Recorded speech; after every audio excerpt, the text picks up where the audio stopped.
Hello, welcome everyone. Tonight on the show, it's the call-in show. Come in and have your say. Let's get going.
Hello everyone and welcome to the final episode of The Coming of Shadows Babylon 5 Retrospective because we're going to start season 3, so it's going to be a new intro. The Coming of Shadows is over and it's time for something else, which we'll find out next week.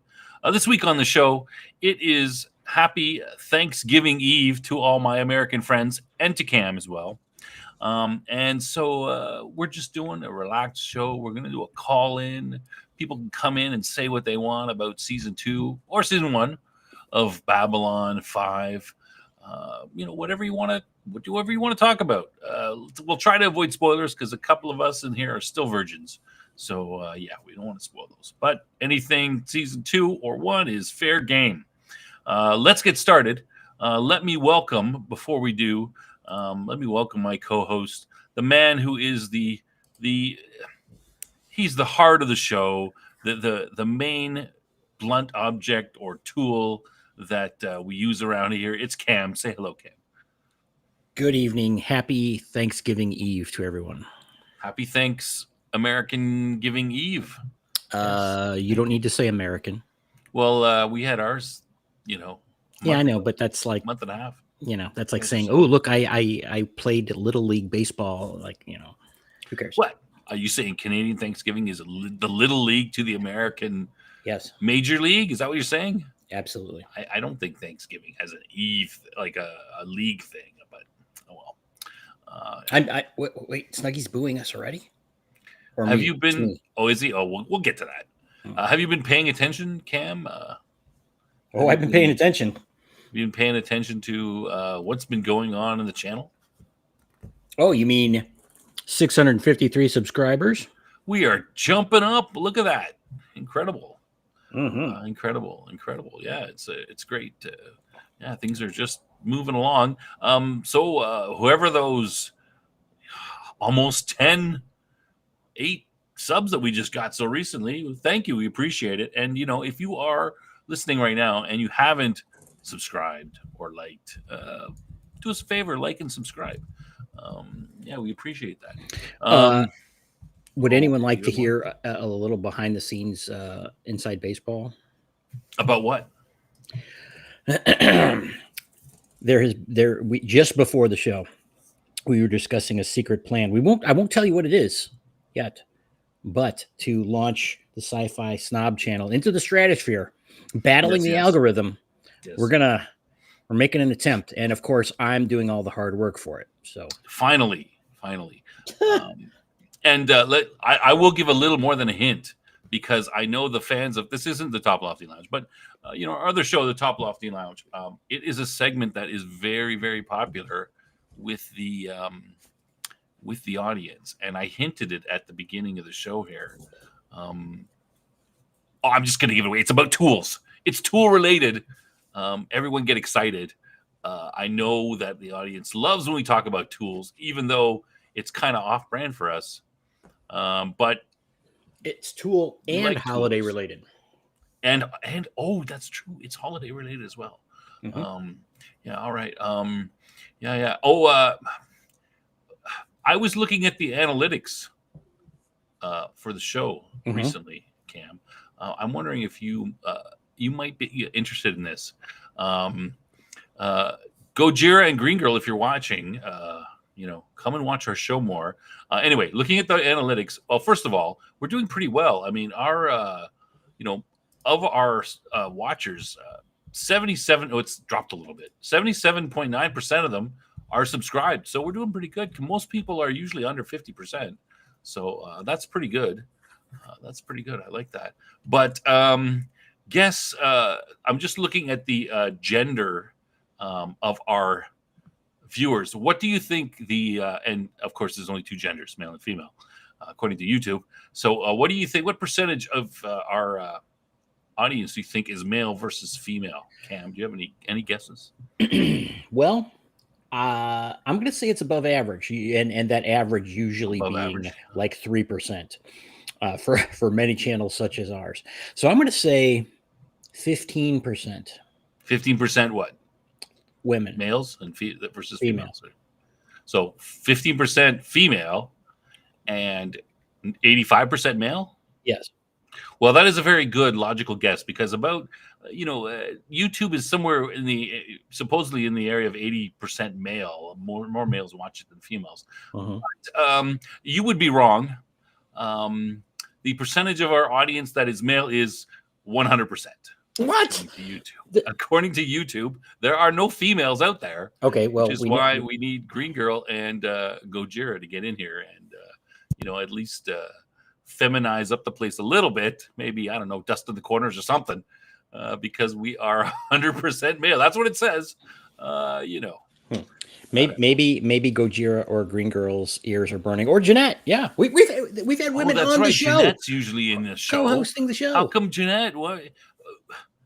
Are you saying right now, or? Well, no, that's the analytics from the past 30 days. I think they're counting, but it says 0%. One other thing, guess what the age of our audience is? Do you want to guess that? Well, I don't put my real information into anything, so but I would say that it's going to skew older. Our audience is in two age groups out of, I don't know, 1, 2, 3, 4, 5, 6, 7, 8 age groups. We're in two, 35 to 44, 33%, and 45 to 54, the remainder, 67%. So we skew, yes, very interesting. Anyway, I think, is there anything you have, Cam? I think I've wasted enough time. Well, okay, so we're Top Lofty this week. You should promote all through the show. I should mention it. Yes, now is a special episode. So why don't you say that first? This Top Lofty Lounge is a special episode. Okay, that's it. Oh, is there more? I should say more. Promotion. We have an exclusive interview with sci-fi author, quite well known in the sci-fi world, Neil Asher. He's got somewhere in the area of about 40 books. He is a writing machine. He puts out like a book a year or more. He's a machine. We talk a little bit about his book. So if you don't know him very well, it's actually a good interview to get the idea of what his books are about. I talk a little bit about that. He talks about his latest book that he just put out this year and the two books that are coming and hints at what he might be working on next. He's got he finished a book this year, came out, called Dark Diamond. It's a part of a trilogy. He's got the other two parts of the trilogy already written. One of them is in the can, ready to go, and that's coming out in April or May. I can't remember what he said. And then the third one, he has to. He's going into editing. It's written. He has to go into his first edit of it, and then he hinted at what he's working on next, like the real writing, not the editing stuff. So, it's a pretty special episode. Cam won't be on it. It's a pre-recorded. We're just going to let it play. And I might hang out in the chat and, answer any questions. But hopefully we can get Mr. Asher in sometime in the future and maybe do a live show. And he can answer questions in the chat, provided everyone is going to be nice. The Yeah, and just so everyone knows, Relatively recent. Snob said, "You're not allowed to participate in this. Get out of here. This is serious stuff. We don't need a jackass like you messing up this interview." And he, in reality, he just wanted to fanboy out, though. So I was a little concerned that I might have fanboyed a little bit too much in the episode, but you guys can watch and you can tell me afterwards if I need to be a little more highfalutin and snobbish in my interviewing skills. But he's a really easy guy to talk to. He was like, "Yeah, well, come on, we'll talk about whatever." He doesn't care. He's like, he mentioned to me, he's like, "I'm old. I don't care what I ask me whatever you want. I'll say what I want. I don't care about what people think." good So man. he's very much a free speech kind of guy. I enjoy talking to him. I like him. He seems like a great guy. How some people you're like, oh yeah, blah blah blah. I wouldn't want to. I would share a beer with him. He would be awesome. To share a beer with and listen to stories. Oh, he told me a story about. Don't spoil it. Don't spoil it. Okay. He told me a story about Terminator: Dark Fate. Yeah. Not a great movie, right? Yeah, but he was one of the when they were making that movie. He said that him and a bunch of other sci-fi writers, they brought him in, and they flew him to LA and had them, spend a couple of days brainstorming ideas for the movie. I didn't ask him any further, but he said, well, like I said, well, how did that? He goes, yeah, well, it was fun for me. I did it and whatever. He didn't comment on the state of the movie. I see. Because, of course, everyone, it's not, the movie is not great. Yeah. I'm suspecting they didn't use his ideas. Otherwise, it might have been good. Did you, a question I have for you. Did you edit out your schoolgirl giggling? No. The only time I only edited one part out. And Mr. Asher. I was thinking of leaving it in because it was kind of funny, but he said something and he says, "Can you edit things out?" And I'm like, "What? Well, I got to edit something out. What did you say? Something you can't say?" He goes, "No, I got to go to the can." And I said, "Okay, I'll just edit. We'll just pause the recording. Let me edit that part out." So there was a part. We do it live. It was recorded live. So there was one part where you'll see there's a bit of a, I'm back. And that's what happened. We didn't cut anything out, anything cool, other than the fact that, hey, I got to go to the can. Well, actually, he said he's a real person. That's what we're saying. Yeah, he's like, I got to go take a piss, but a real person. He said, I got to take a piss, and so I cut that out. Okay, I guess I should, but it was kind of funny, because he's talking. The way he said it, I thought he meant like he said something wrong, and I'm like, what, did you say something wrong? Do I need to? Maybe I should keep it in. This could be a good scoop or something. He's like, no, I got to go take a piss. I'm like, oh yeah, okay, I could just pause the. I'll just pause the thing. Okay. The point of me wanting to do that is I have one thing I want to say, because I'm not gonna be able to say it on Sunday, and I want to get our panel in here, so I know they're waiting in the back room, chomping at the bit. So I will just say that the Alien role-playing game from Free League Publishing that I have been talking about came in today, and I got a friggin' stack of stuff. I got like 2 box sets, a hardcover, a miniature set, and a Game Master screen. Wow. So maybe we can visit that again soon, but I'd want You're supposed to save that for the other show. That's I know. That's why I'm saying it now, because I'm not going to be on Top Lofty this week. That's true. Yeah. All right. Just keep up. Okay. There we go. Sorry. All right. Sorry we took so much time. Let's bring in Jason is traveling, I believe, traveling to see family for Thanksgiving, which, it's what people should do. But we do have Death Angel Shadow, welcome, and of course Madman come in to be as part of our regular panel from the start. Welcome. Happy Thanksgiving. Happy. I was promised from Cam that there would be fresh Jala and vintage Brevari served. Oh, man. He's a provide your own. Bring your own Brevari. All right, let's say hello to everybody in the chat first, though. Who do we got? Dave is here. Good evening, Dave. Good to see you. Good to see you. Snugs. Can Cam not call in, please? We could kick him. We could do that. Oh, hey, Cam. I think he is expecting you not to hear that. Whoops. Oh, well. Oopsie. Yeah, maybe you can replace him. What else do we have? We've got Umbra's in here. Welcome. Good to see you. Who else? Just going down. Oh, Green Girl. Thank you. Oh, she must have heard me talking about her, and she came in. Thanks for girling up the place. As I don't know if you were in on time, but I mentioned our analytics and the gender between Yay, we're male not and a female. solid male audience again. Well, YouTube says we are. It says 100% male audience. I don't know. I don't know. They must not know something about you or something. Yeah. Well, no, most PB's of the in the time, chat. Good to see you. most of the time, who YouTube else? doesn't list people that don't designate their identity. Like if they if they don't put male or Maybe, female, yeah, but it's listed as male. But yeah, but users. Users specified as 0. Male is. Yeah. Maybe it's assuming that everyone's male who doesn't, say their thing. Yeah, probably right. PB's in the chat. Good to see you. Who else? Weatherman. Weatherman's in the chat. Good to see you, Weatherman. Oh, he says hello to Cam. Oh, he's being nice to Cam. Is it a very special episode? Did Cam get arrested? No, the episode last week, Cam didn't want to be in the show, even though he claims that I kicked him out. It's not true. He didn't want to be in the show. He said, Who are you going to believe? He said, yeah, I'll look stupid because I don't know anything about science fiction, so I don't want to come into the show and be embarrassed myself. And so I said, all right, that's no problem. Neutron's in the chat. Good to see you, Neutron. Hey, how's it doing? Oh, sorry, that's not Neutron. That's Neutronius. Sorry, that's I don't know. If Learn English. Come on. Maybe I know you're Canadian, but still.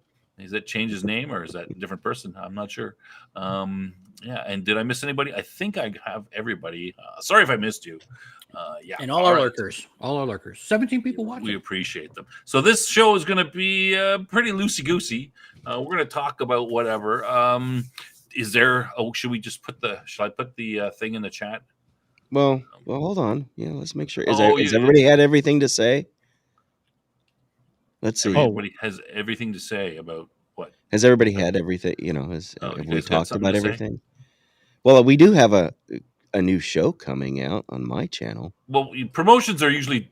At the end. But nobody's nobody's here at the end. All right. Jeff has a promotion he'd like to do. Everyone cross your legs and fold your fingers together and sit quietly. Coming from the man who hasn't watched Batman the Animated Series. Oh, hush. Yeah, I just got volume 1 of that. I'm going to watch that again. Okay, everyone sit quietly, please. Jeff, go ahead. Sunday. No. 9 o'clock. You should keep going. Yeah. Sunday. Yeah. I can't speak Spanish though, so I can't do like those announcers. But Cam and I are gonna be interviewing Travis Fowler from the creator of what is it? A couple of things. Full Metal Tilt is his latest thing. He's got a Kickstarter going on. Great guy. Talk to him. He's really awesome, and look forward to that conversation. And Cam's going to be, I kidnapped Cam, so he's going to be joining me. Since you're not using him for being so hated, I'm sure wanted on shows. I noticed you're popular, man. You pass them around like a. Oh no, nothing. Yeah. All right. Okay, so let's jump into the show. Let's see. I guess this isn't the show. Yeah, this is the show. Well, I mean the show part. I guess. Let me copy this. Shall I put it in the thing and see? I mean, I don't know if anybody's interested. You should have pinned it. In coming in. Yes. Do I know how to pin it? Let me put it in there. Let's see. Let me put it in. I'll figure it out. If you drop it in there, I can pin it. All right. I've dropped it in the chat. If anybody wants to come in, I can. And please note, make sure you have headphones. Very important. Won't let me. Yes, please have headphones on and a mic. You gotta talk. You gotta click the little 3 dots, and you have to pin it. Apparently, I don't have that superpower here. Let me see. I'm clicking on the 3 dots. It says reply or add to block list. In recent, you're gonna block yourself. I could block myself. That doesn't seem like a smart thing to do. No.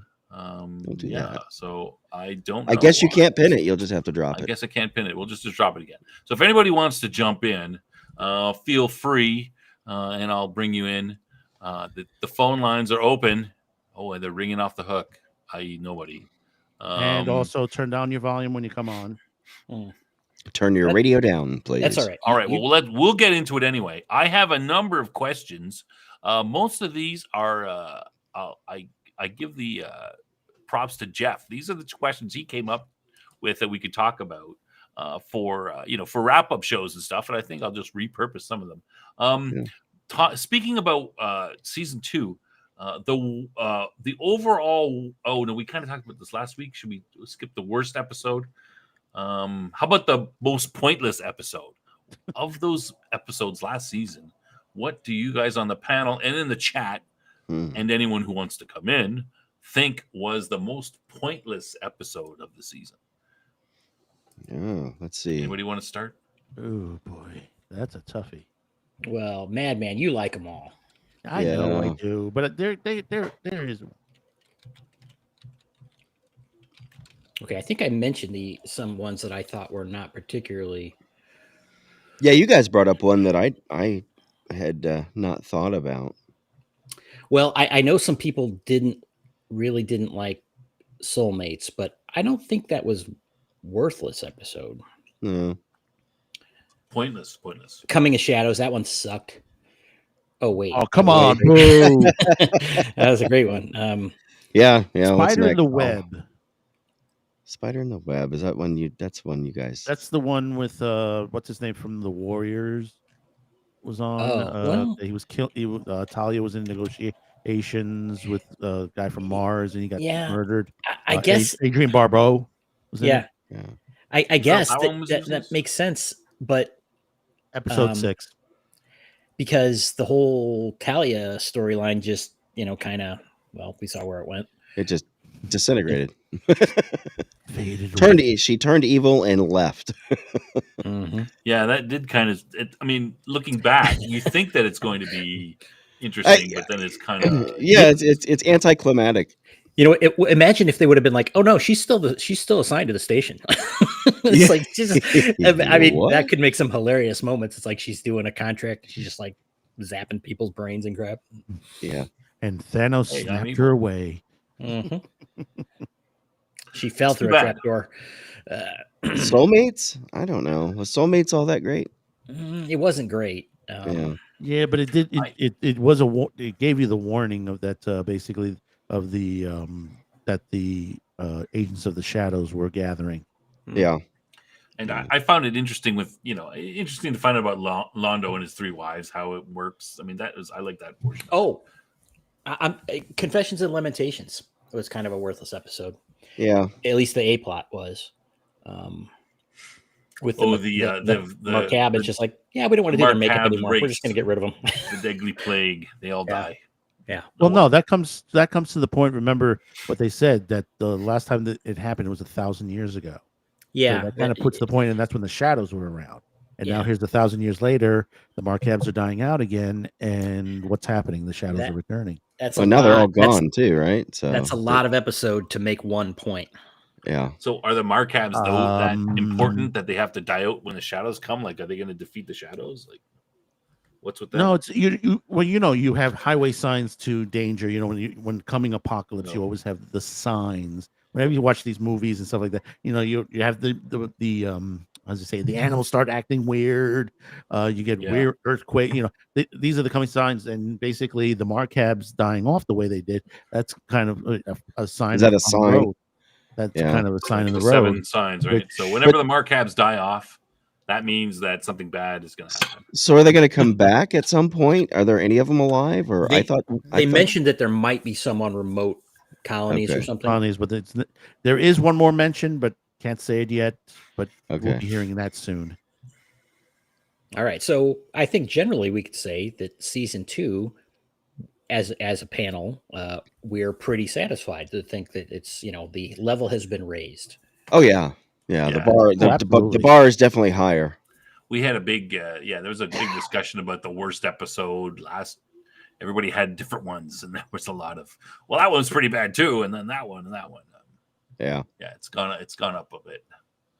Because you got to remember, like I've said a lot of times when it comes down, this is the 1990s, and you've had a lot of these companies that create these shows and stuff like that. And it's not that you got Hercules, you got Xena, you got the Smokey and the Bandit TV series, Silk that Stalker. nobody saw. I never even I heard of didn't that. even know it Believe existed. it's out there. It's called Bandit. Yeah, no, And, some of them. and I they love worked Smokey out. and the Bandit, so Yeah, it's but it like was awful. really. It was awful. Okay, Trust well, me. It glad was I not missed worth it. They de-aged, the Bandit, made him much younger.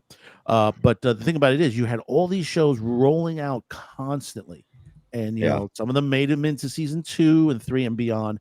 And as they got along, they got better and better, and they got well syndicated. And now to this day, they're famous. Where does it go by that someone says something about Babylon 5 or Hercules, Xena, or any of the other shows, that came from that era? I mean, you're talking you can say that's a renaissance. The 90s were a renaissance for broadcast television.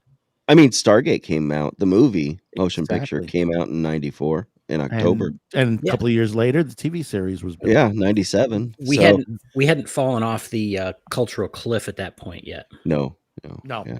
not at all. Not at all. And I mean, we've had this. This is off of Babylon 5, but there's this discussion going around where we talk about how, I wish the old, bring back the old days where the seasons were 22 to 26 episodes, not like Yes. now where it's 8 to 12 episodes. And Yeah, they're where the done hell and did they're they get gone, this stupid idea to do and they're 8 gone to for 2 12 years and stuff like episodes? that? Yeah, The but the thing bricks. is that I we know, but forget- it's dumb, and it's okay, but we forget that with 22 to 26 episodes, I mean, not so much with Babylon 5 perhaps, but with other shows, you get a bunch of filler episodes. Like you're like, well, what was the point of that? No, have you watched any of the Disney Star Wars cartoons? I mean, there's a lot of filler episodes in some seasons. It's like every other episode in like one season is like. What are you talking about? I mean, Clone I'm sure Wars? it's made for kids, but those are the episodes for kids, and the good episodes are for the my point adults. being that sometimes if you have to have more episodes, then the quality overall of the episode goes down. Now, that's not necessarily true for certain things like the Acolyte or some of the Star crappier Trek. shows Well, that are out there. the Acolyte. But- Every episode is crap. Yeah, and I that's haven't a even factor, seen I think. it. I watched the Obi-Wan, and that was like, it was okay, but it was like, why is what? But it was on no, but he's not. That didn't make any sense. Little Leia running around. What? Yeah, this garbage. You got to remember from the Lucas end of the situation, none of this happened. I know it's all fanfic. All Disney Star Wars is fan fiction, It's except fan for the prequel to Episode 4. And we don't want to get Rogue too One. far off of Babylon 5. I just bring that up Why? to mention that that whole the 24 versus the 12 or 8 episodes. There is positive. And this is what been like 22 pretty consistently, 22. right? 22. 22. Yeah. So yeah, there's something to be said for quality. But also remember with a larger episode line like what Babylon 5 did, they split it up into 2 seasons because you most of them started like in the fall. Then at this time, right now around Thanksgiving, Christmas, they cut off for a bit and come back. Well, yeah, strong mid-season, late mid-season. January. That's why where Mid-season, the term back came in up with January. mid-season replacements. So sometimes you'd get a new show that only had like maybe 16 episodes or whatever because it was a mid-season replacement for something else. So they didn't order the whole series. all right. What about most? Maybe this might be. We'll try this. Most confusing episode. Is there an episode that I'm hard pressed to figure out? Is there an episode you feel that was kind of confusing? Like, what the hell's going on? In season 2? I think the one where Sheridan got taken over by the alien. Which one? Oh, yeah, that's a good one. Maybe that's a good confusing point. moment. Good yeah. point. And it wasn't clear whether that was a good alien or a bad alien. That wasn't a distant star. It was All Alone in the Night. Cam, that's the one. I mean, I don't think the episode was bad. I think there's No. Oh, no. I'm questionable sorry. parts No, of. I'm talking about the one where he, like, the alien possesses him. Oh. Although All on the nights where he gets kidnapped and he take it on the weird shit. yeah, that one is a little weird too. But That was kind of a weird episode. oh, it's Knives. Is it Knives? Yeah, Knives. Yep. I think a lot of these. I would have to there's say Knives, Gropos. Knives. Gropos. I always have to say Gropos is the most confusing on there because it's like, it was meant to be like, okay, it's a reunion between Franklin and his dad, and on the backdrop of basically they're about to invade some planet to the situation, Right. the bunch of Marine, as I said, the jarheads that are in there, and then you just drop it at the end. And they're like, they're all dead. And yeah, and then and then I like that. That's how grunts. That's how it goes when you're in the Marines, right? Yeah, but you could have done it differently. It could have been done differently. It just basically, it's just the way they did it was like they're looking down at a pad, and suddenly we have a scan of everybody that's dead.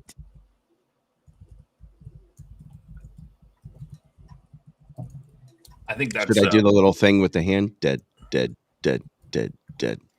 I think Now, that's if you part put of that's money, right? Now, if you put to the perspective that if Franklin's father had gotten killed with them going in, just saying that would have been a little more impactful. That would have been more impactful. A more stronger and more impact to the episode. Well, I'm assuming they want to. He's going to come back at some point, which is why they didn't kill him off. But I could be incorrect. Well, we know We'll have to wait. Garibaldi's girlfriend is dead. I mean, I think PB makes a good point. 8 to 15 episodes basically requires serialized storytelling, which is what Babylon 5 is. It's a rare example of 90s serialized storytelling. Lives and dies on great writing. Good writers are very scarce in Hollywood right now. It seems. I mean, I don't know if they are or not, but based on the product that they're putting out, they seem pretty scarce. There's a plethora of writers. They're just not good. I mean, there are some shows that are out there that are pretty good. I mean, not science fiction related. What was the one that someone was talking about? Madman was talking about. You're watching. Well, you're saying Tulsa Kings. I think the writing is okay. I think it's a little weak in spaces. King, yeah. It's not. I mean, it's better than the average, definitely though. What was the other one? The oil Landman. patch show. Landman. Landman is very strong. Very strong writing. Yeah, very strong on Landman.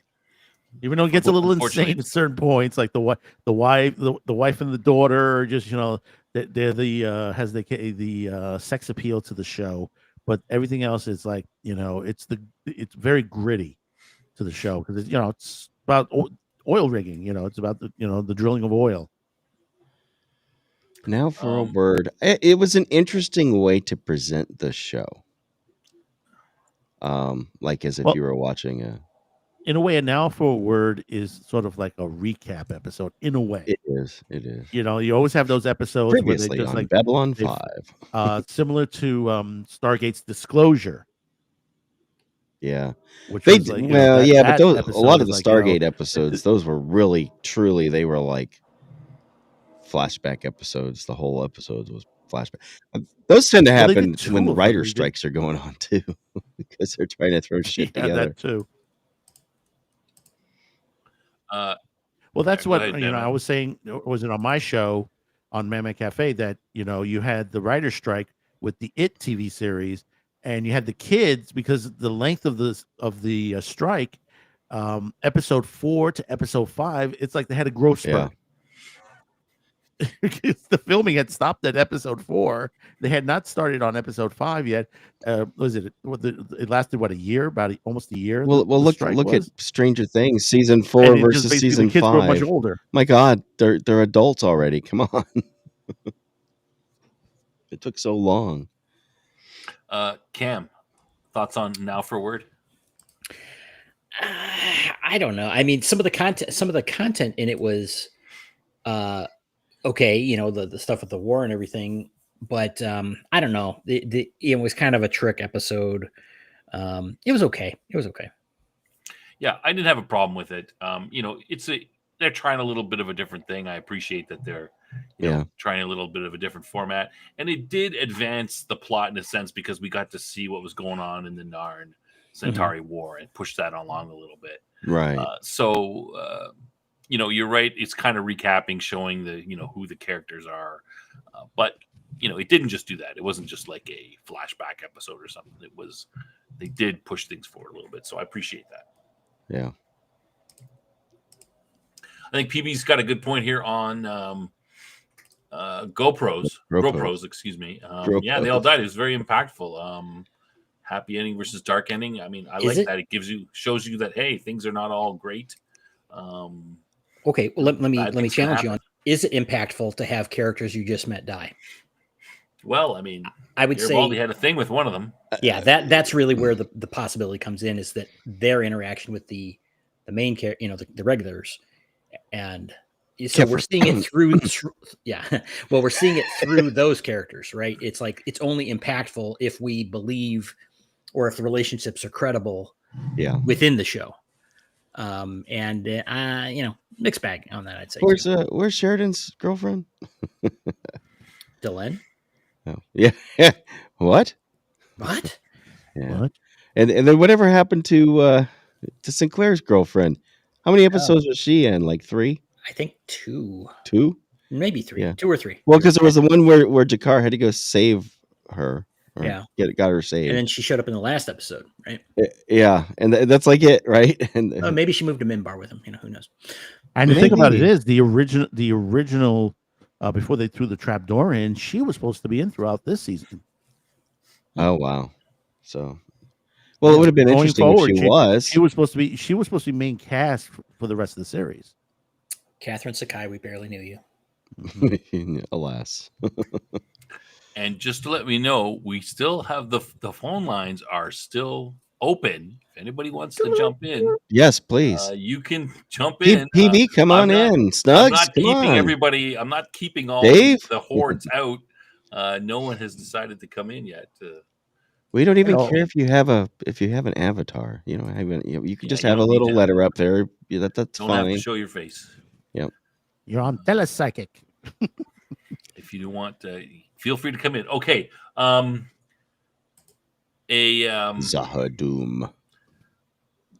If you go to Zahadum, you will die. Best human character, best alien character. Oh, come on, really? Garibaldi. Okay, let's go around the horn. Favorite. Let's start with Madman. Jakar has always been the best, and same thing with Londo. You can't put that above anything else on this series on there. I mean, these guys were written so well, and their performance in season 2 alone is just starting to progress. I mean, just wait for 3. You think they've had good interaction? Wait till 3. I mean, you could choose only one.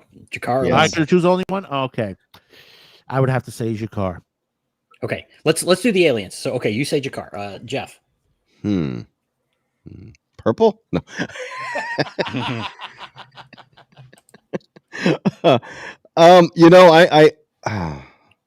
I do love Londo. And I know JMS he referred to him as God. but yeah, I think Jakar is probably my favorite alien. Yeah. Okay, since I'm calling, I'll say Snob next, and I will go last. All right. Yeah. PB, you're not going to derail the show.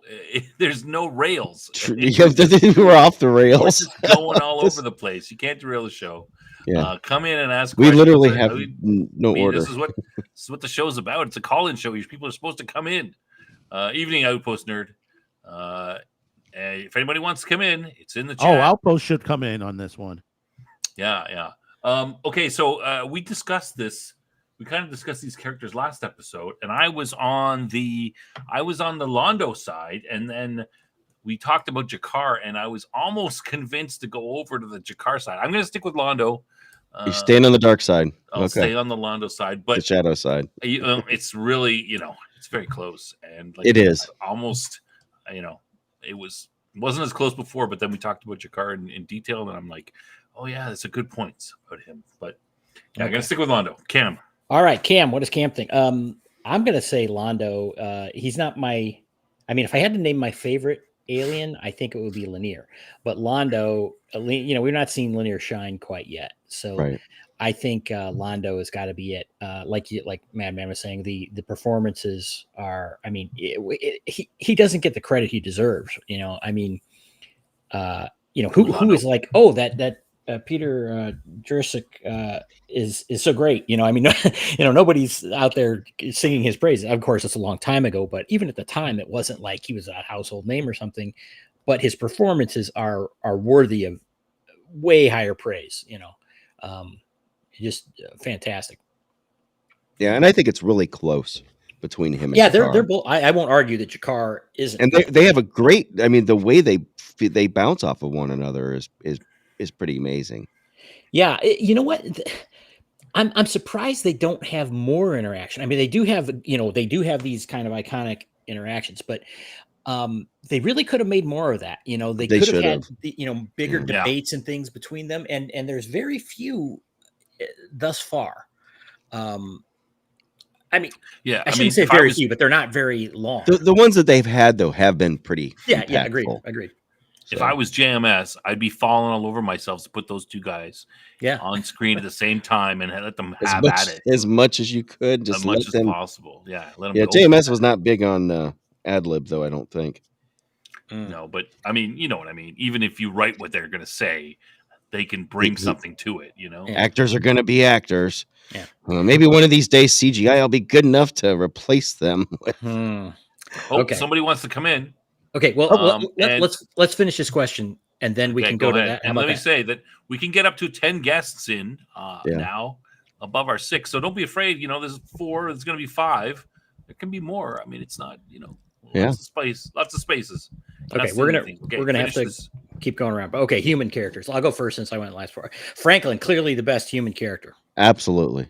I'm joking. You see, that's why it's funny. No, I think I got to go with Sheridan on this. I really like Sheridan. He came on strong and really established himself as a solid character. So I'm gonna stick with him. Jeff. Well, I'm a Garibaldi guy. I think Garibaldi is been consistently over both seasons. I think he was a little underutilized this season. Yeah. I don't think he was really, really strong and on point, and he was hitting homers from the beginning of season 1. See that way, that was a throwback. Did anybody get that? But. Yeah, not as well utilized this season, but he's still, everything he does is pretty good. Garibaldi will shine again. Yeah. Madman. Okay, I'm going to give you a warning before I say who it is. Note, I like the villains.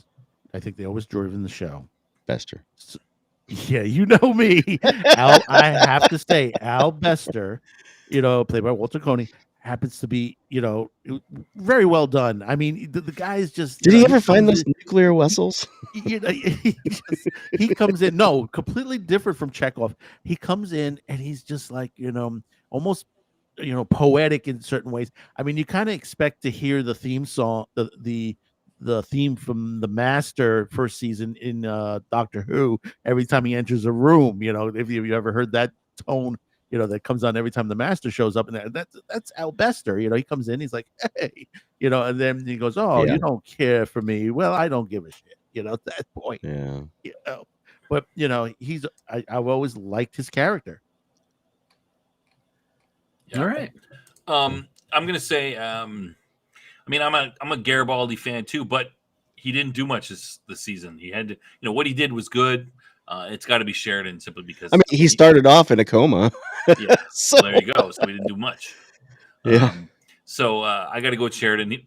However, he had the most to do. He's the star. They gave him stuff, so it's kind of hard to top that. It's not really his fault. All right, let me bring in Outpost, and you can give your take, Outpost. Ivanova, right? Best of human alien. No, can't stand her. No, my favorite human. I gotta say Garibaldi. I love Garibaldi. Um, the the joking, he can joke, he can have fun until shit hits the fan, until it's time. And I love characters who can turn like that. You know what I mean? Hmm. Favorite alien. I'm gonna go Jakar. Andrea Katsoulis is one of my favorite actors. I loved him in Star Trek. Loved him especially as Jakar. Um, he he brings us almost Shakespearean aspect to the character, to his performance, that hits it out of the park. Um, so yeah, I'm not. Sheridan would kind of overdo it sometimes. You're watching him give these speeches. It's like, who the hell talks like this? When he's giving his speech, when Yeah. he's trying to, yeah, and he gives it to like nobody. Well, it's yeah, and I I always like to start off these blah there blah is blah. there is a I agree with that. There are some points in the show where I just cringe at some of the dialogue, and there's a Sheridan one coming up in season 3 that it's like it's supposed to be this big rousing speech, and it's like the content is, but there's just something about it that doesn't land, you know. So well, it I don't. becomes a joke about the character that all he does is give speeches, Right. and we're seeing that. I mean, it's I mean, Jakar gives great speeches. yes. Londo's given great speeches. Why can't they write Sheridan with great speeches? I mean, he did give one good one in the same episode where the other two gave excellent speeches. Have we seen? I'm trying to I'm remember. sorry, I can't remember. Have we seen Jakar get kicked off the council yet? Yes. Yes. There's that fate that I love that speech where I think it's the That's what I same was talking episode. Veer is in the lift, Mhm. and Jakar enters it, or I might have that other way around. And Dead. he cuts his hand and he just squeezes it, and every drop dead. And Dre Katsoulis, he delivers that so well. But Oh, yeah. I love and both hate Bester. Bester to me shows you how you can be. He's a villain that's strong. People are scared of him. Like he takes up a whole room when he enters it, and that's also Walter Cohen's presence too as an actor. Yeah. But Bester, he's arguably one of the most, if not the most powerful humans in the entire show. Yeah. And it's nothing, and that's just physically, he's probably one of the weakest. But that shows you how powers beyond physical in this world. Well, Someone who needed more episodes in this series Yeah. was Yes. Al Bester. Yeah. I mean, they left it to novels because there are some great. There's one or two books out there that continues on the storyline after season 5 with Al Bester, which is they're very good. But there's a funny story. I was watching. I think it was in 2018, 2017. There was Phoenix Comic Con. They had a cast reunion, Oh, did they? and that was when we found out what happened to Sinclair. Sinclair's actor. Yeah. Because right before that, JMS was doing like there's a I think it's called like Pioneers of Television, where they interview famous people on TV, and they were doing an interview with JMS, and it was the first time he actually spoke about what I can't remember the actor's name. I can never remember his name. Remember Bruce Boxleitner? Michael O'Hare. Michael O'Hare. O'Hare. Yeah. Because Mike, he had his break in the middle of season 1, and JMS said, I'll take care of you. Whatever you do need, food, rent, as long medical, we'll take care of it. Because he didn't. I think he hoped he was going to be able to come back to the show. That's what he did. That they hoped he was going to come back to the show, and that's we're not there yet. So, Yeah. But We're not there yet. Darn it. Oh, you can't hold it. he I know. like in the early 2000s. Michael O'Hare got married, had started a family, and then he just disappeared. And he had a relapse. Oh, that's And sad. he tells him and JMS are talking, and JMS says, "I'll keep your secret till my grave," because he didn't want to derail his acting career. Right. And Michael O'Hare said, "No, no, no, no! Don't keep it to your grave. Keep it to my grave, because people need to know that this can happen. If this can happen to the commander of a space station, it can happen to anyone." And I think he passed away in like 15 or 16.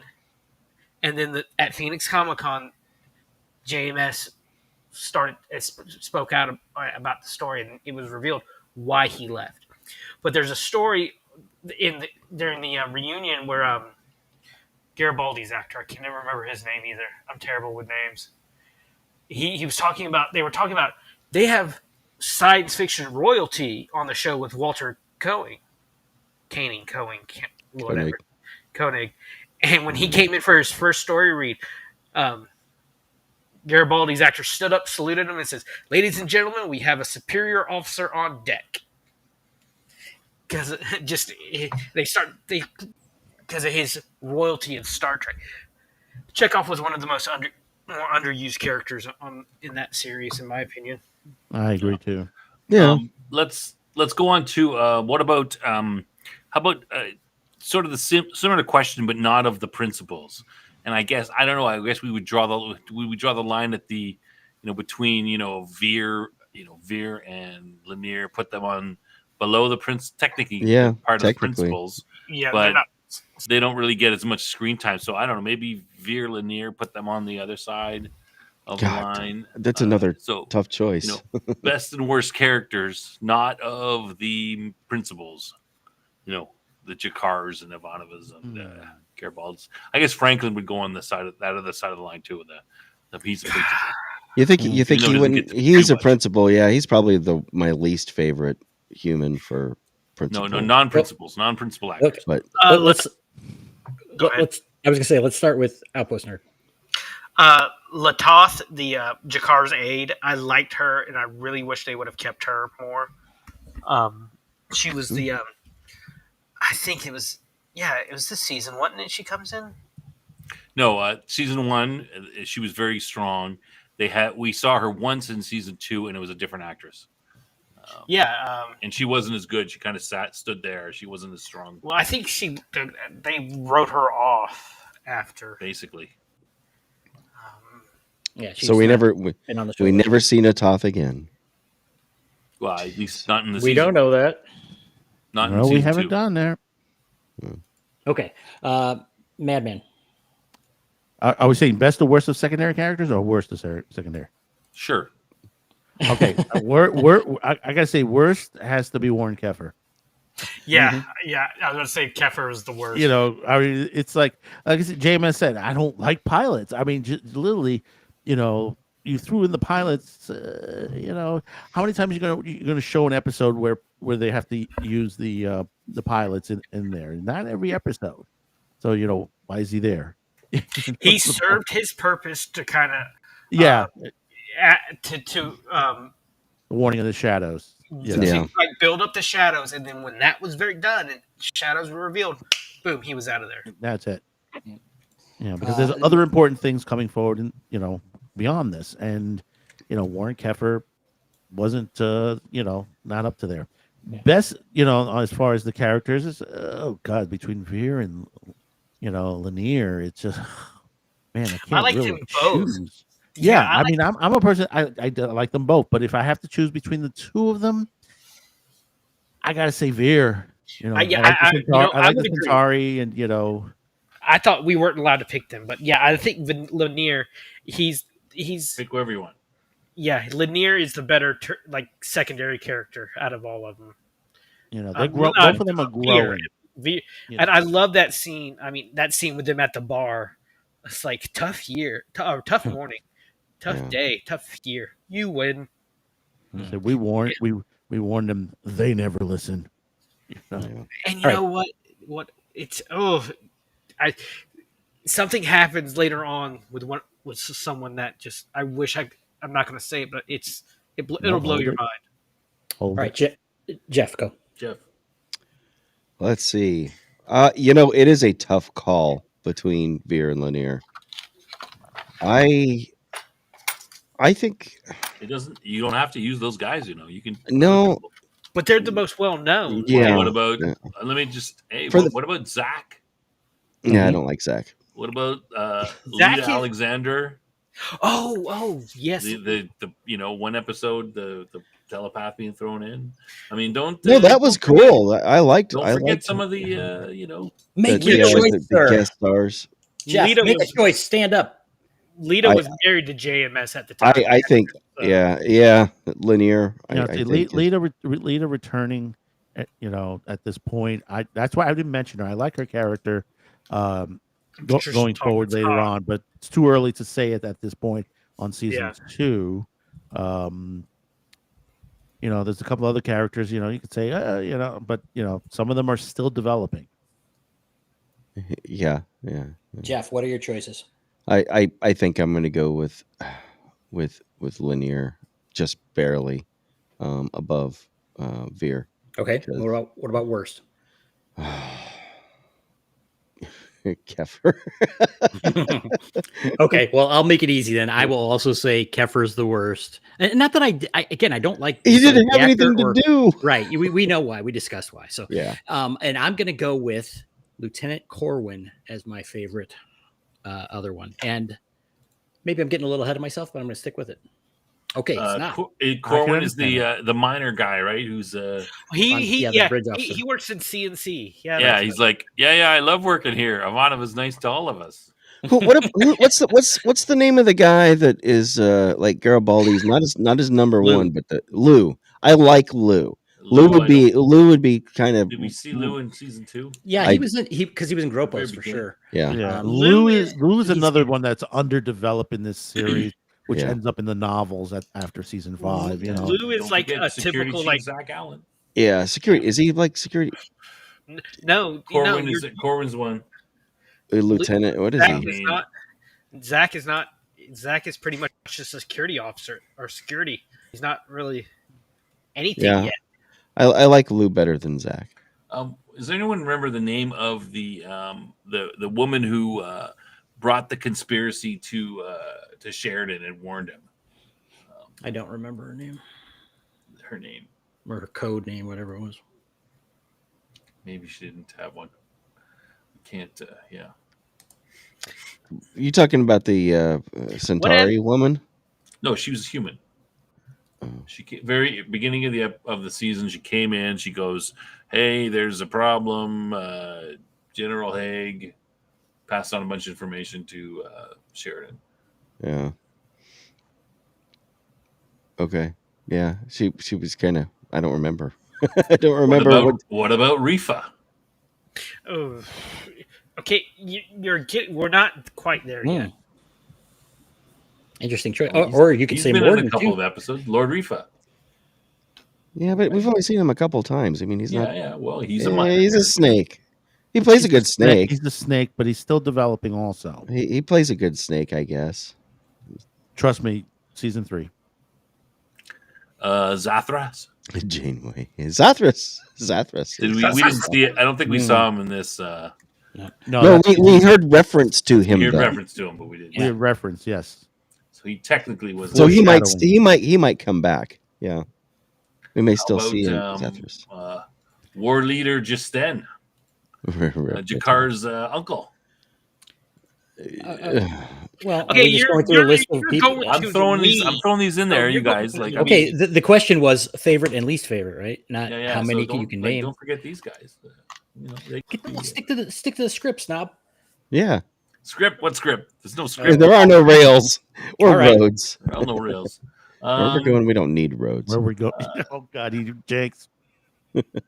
The okay. What? So is it my turn? Is that what you're saying? Yes. I mean, I Tag kind of in like it. Corwin. I mean, I like Justen. I'm sorry that he died. I wanted to see more of him. I was With the hoping uncle? that he would be, the uncle. Yeah, that would have been He's a kind of tough neat. old guy. we get to see a little bit about where maybe where Jakar gets his metal from and stuff. He's maybe a Jakar, but a little bit more softer because Seasoned. he's seasoned, but maybe not. Yeah. What about Londo's three wives?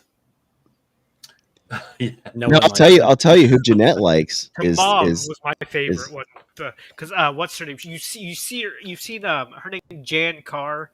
She's been in so many. Else has she been in? Let me see. is that the one that he eventually he sticks with I think despite the fact that they obviously dislike each other, because he respects Yes. her because he knows where she stands. she's the smallest one. Yeah, Yeah, she's the mean one. Yeah. The other two are suck ups, pretty much. and she's like, I don't care. You're whatever. She was. I divorce me. I don't care. That type of thing. And She's been in Jan Carr. She was in so much. She was in Legends of Tomorrow. yeah, She was in. she's been in a bunch. She's done of a lot stuff. of voice stuff too. I remember looking her up on IMDb when we She were was doing in that episode. Austin Powers during that running joke they had in the first and second. Jane Carr. Yeah, Jane Jane Carr. Carr. Yeah, Yeah, Timov. That's Jane Carr. Yeah. yeah. She's a great actress. One of those actresses that you have to like. Wait a minute, I know her from somewhere. Yeah, one of those. Yeah, there's a lot. There's a lot of those in this show. If I was Jakar, I would have picked one of the other two, man. Sometimes the Oh, same no, you might actor not wanna plays say that. multiple roles. Yeah, because Blair Valk, who plays Mariella, does She was return the in the youngest one, right? novels. She returns in the novels. Yeah, And she she's the causes a sexy one. lot of trouble in the novels. Yeah, she's the sexy one. Yeah, go with her. Yeah. But Dagar, the other one, she's pretty hot too. Can I give a little spoiler for season 3? Not really, but I will just say that there's a Narn character that shows up in season 3 that's among my favorites on the show. So everybody can look forward to that.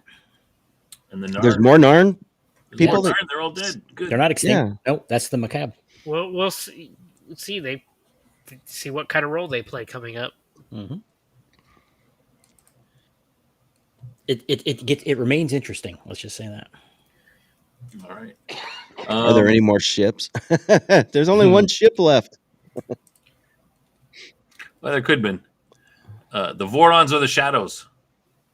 Team Shadow or Team Vorlon? We don't know yet. We don't know enough yet about. You don't know what side you're on yet? Okay, I'm going from season 2. I've seen the entire series dozens of times, but at this point, you can't decide yet. You can't really know. Who's the good guys and the bad guys? Come on, the Shadows are the bad guys. I'm going with the Vorlon.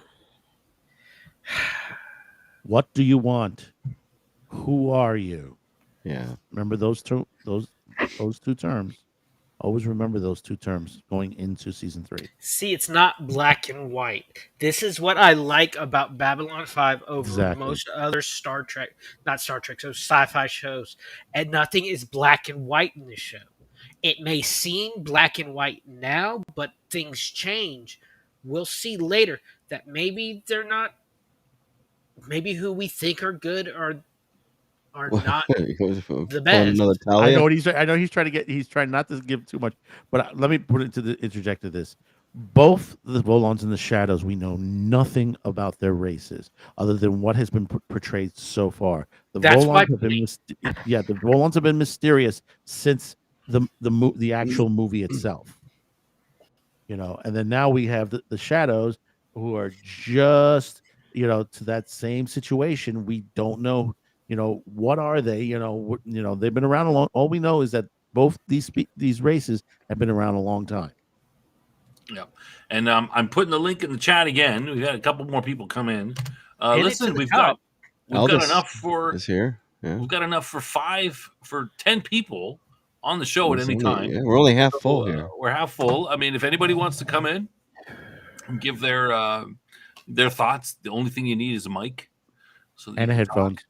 And yes, and please wear headphones so we don't have all kinds of turn your radio down and all that stuff. Come on in, turn your volume. give your thoughts. Yeah, mute the YouTube. on any of the questions that we have been discussing. That's what the show's about. It's a call-in show. Come in, give your thoughts. Okay, what else do we have? Do we want to do the worst character? I think we can all agree on that. I guess we can open it up. The worst human and or alien character. If We you should, want. we should do a 1, 2, 3, and all say it at the same time. Yes, count it off, Snob. Okay, so what are we doing? Worst character. Let's do character human overall. Yeah, worst human. Human character. Okay, I'll count it down. Count it off. 3, 2, 1. Franklin. Franklin. Keffer. You think Keffer is worse than Franklin? I'll go Franklin. Easily persuaded. So it's not. There are things I cannot say. Poor Franklin. At this point, That Franklin. remember, At this point, we still don't understand. Franklin can't Franklin keep it in either. his pants. He's just it was pretty creepy hitting on the. He can't keep it in his pants. Yeah, I mean, pretty creepy hitting on the girl who just came out of 100 years sleep. Yeah. His husband just died, and he's like, yeah. That's a little. Hey, baby. A little soon, wasn't it? Oh, I'm not. I don't want to give it, but just wait. You know how That was a little bit. I feel about just Ivanova, wait. and I chose Franklin over Ivanova. I think Ivanova's getting better. She is better in season 2. I agree. Oh yeah, she has. It's too bad about Ivanova Talia because to me- they were having a deal there. They're having a little bit of deal. All right, we got someone new in there. Oh, Aldous wants to come in. Somebody who has not been on the show before. Oh, excellent. All right, appreciate. Well, he's been on Aldous, welcome. Sci-Fi Snob channel before, but not this Yeah, year. not on this show. I mean, I was gonna say, man, how soon you forget? Like, we talk about Excalibur, and I'm yesterday's news. I mean, this show. I mean, Yeah. Excalibur, that was like forever ago. Come on. So I here's can a barely question. remember what happened yesterday. Going back, you asked which side are you? Are you Vorlons or are you Shadow? Can I expand upon my answer based off of the rest of the season, or am I still handcuffed and not able to talk about anything that comes after this point? Still through and season up to 2. Up to season 2. Yeah. Yeah. We're done Okay, with season well, 2. I will say this then. I have to phrase my answer accordingly. The story of Babylon 5 is not the story of the Shadows or the Vorlons. The story is of Jakar and Londo. Who's beeping? And when you frame out that question, you need to expand it, because one side is asking what do you want, and the other side is asking who are you? And that kind of gets into season 3 and 4, but those questions frame the Centauri and the Narn. It's not about the Shadows and the Vorlons. It's about the Centauri and the Narn. And I don't think that it's kind of getting to that point where you're starting to realize that those questions are revolving around those two. But a lot of the stuff that happens later will emphasize it. But I'm going to say that's my answer. The answer is neither. The answer is that this is a growth journey for multiple characters, for multiple species, and both sides have validity. But in the end, you kind of have to make up your own decision on where your personal philosophy falls, as which one is your answer to which side do you support? Because again, both sides have valid points, and that's explained, which you see coming up very quickly, I might add, in season 3. Okay, well, that's like, I thought the show was about the good versus evil, Shadows versus Vorlons. No. Yeah, Are heaven you and telling heaven me it's not versus about hell. Heaven and hell. No. Okay, Angels and again. demons. No, it's much It's more not- nuanced than that. Thank you. It's not just this black and white. It's not Star Trek. It's not the Klingons are bad because they're fighting the Federation. It's much more nuanced. So here's the question: Does anything? Well, here's trying to think. Morton is probably one of the best villains. Right. No, but is he a villain? It depends on your perspective. If you're a Centauri, Morton's doing you a wonderful favor, and he's making your people glorious. Okay, let me ask you this. Let me give you all this. Is a villain in their own story? Well, never. Of course not. Exactly. So why would you say Morton is a villain when he thinks he's doing good? Well, again, we can only talk within seasons 1 and 2. That's so what I'm saying. He's helping. You're handcuffing the discussion by not opening it up. Well, we can't because we haven't gotten there yet. I have not seen any of season 3 yet. I haven't even watched the first episode yet. But you need 30-year-old cinema, man. Hey, I'm busting his chops on Batman the Animated Series. Yeah, what? You know? There apparently was another Batman after Super Friends. Yes, there was. Okay, so for the record, I'm gonna say this. For the record, I'm gonna go with D. Pensac. I'm gonna agree completely with it. It's all about Zathras. Dave. It's all about Zathras. Wait. Are we sure we're talking about Zathras? No, Zathras, not Zathras, but Zathras. No, that was Zathras. Zathras. Yes. That was Zathras. Zathras. You see? Zathras. All right, Cam, do you have the next question? You want me to ask the next question? Yeah, you go ahead. No, I like you doing it. It's the best. Well, it's what I'm going to be looking forward to on Sunday, huh? Yeah, right. I'm going to just keep tossing it back. No, I lost track. All right. What about? Okay, so we talked about. We kind of went into this a little bit, but what about a guest character? Best guest character. All right, let's start with Go ahead. Go ahead. Obviously, let's start with Aldous since he's our newcomer here. Yeah. Best guest character in seasons 1 and 2. Mm-hmm. Yeah. Oh, was Dorif in season 1 and 2? No, it was season 3. Was it season 3? I'm just gonna go with Brother Theo. No, wrong season. That's a good one. Wrong season. Brother Theo, who's that? Oh, Wrong that's season. I'm like who? That's wrong season.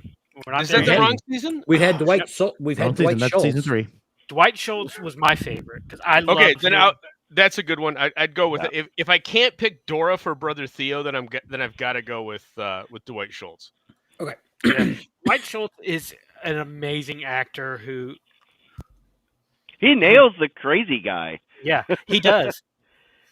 Where if he's Lieutenant Broccoli, he really that idiosyncrasy, that Broccoli, that neuro divergent shit. Like holy, it's like you see him like holy shit in the 24th century. They're still dealing with mental issues like that, and even he plays this. He became a megalomaniac in that show at one point. He kind of got power, didn't he? Went to his head.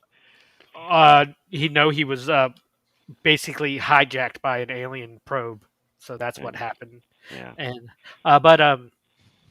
I say Dwight Schultz was my favorite guest star of season 2. Yeah. Well, there's Okay. So, well, I'm sorry. I have not rewatched this in a while, so it's hard for me to delineate like what happened in season 2 versus season 3. So I love this series. This series is so epic. Like it is so well written, and one of the most beautiful things that's done in this, and I'm sure you guys have talked about it. And for those of you that don't know, I run a Wednesday show, so I listen to all of these analysis shows on replay, but I usually can't listen to them live. So it was great that I ended a little early tonight so I could hop on. But the end of season 2 is where Talia is, right? Yeah. Yeah. She's exposed. Yeah. So then that whole reveal with who has been controlled by Psychor. One of my questions for you guys is going back to season 1 with the Ironheart thing. Ironheart plants that nugget in her head for telekinesis, right? Yeah. And there's that great moment at the end of the episode when she's able to move something on the table. Mm-hmm. Do you think? I mean, obviously this is a trap door, and we know that there's multiple trap doors based off of how JMS constructed the series. But where did you think if Talia didn't leave, Where did you think that was going to be headed? Okay, well, I'll answer that one because I mentioned that earlier. I figured that she would become the Sheridan, the side of light, their sort of double agent within the Psi Corps. That's what I assumed. So kind of the extension of Lita, but with more connections to the Psi Corps. Yeah, and she'd be more powerful. So she would be able to probably, that would give her the reason to, hide herself from Bester. Though he might be suspicious, he couldn't never prove anything. And I figured she would move towards, helping out Sheridan and the crew that way by being their inside man with Psi Corps, feeding them info and stuff. Yeah, we had what I think even an after show discussion where we were talking about that when she left the show, and we were like, man, her character had a lot of potential. And didn't you think that? How was she not able to protect herself from this mind wipe type thing that they planted into her? That wouldn't Ironheart protect her for that? Yeah. Well, that happened, that happened well before. The question would be, why did Ironheart, if he was that powerful? Because I mean, he jumped thousands of years in human evolution based off of what Psi Corps was doing. And we know that because Ironheart should have seen it. I can't talk about how we know that, but we end up finding out that we know that that he jumped the evolutionary ladder by thousands of years. Well, yeah, he becomes energy and stuff at the end. He's obviously way beyond. Does he exceed the Vorlons? That was the big question. We can't talk about that because we're not there yet. Well, but, this is why Shadow, you need to watch the show. Yeah, but from Jeff and R's perspective, the Virgins, I won't speak for Jeff. I made the assumption that he's now become an energy being. So he is, maybe like a Vorlon or beyond them or on the level of them. Like he is sort of beyond worrying about us. It does make you wonder if maybe the Vorlons know that humanity is going to exceed them at some point and is trying to suppress us. I mean, that's always a potential. It's all a story. This is and you have to keep in mind, this is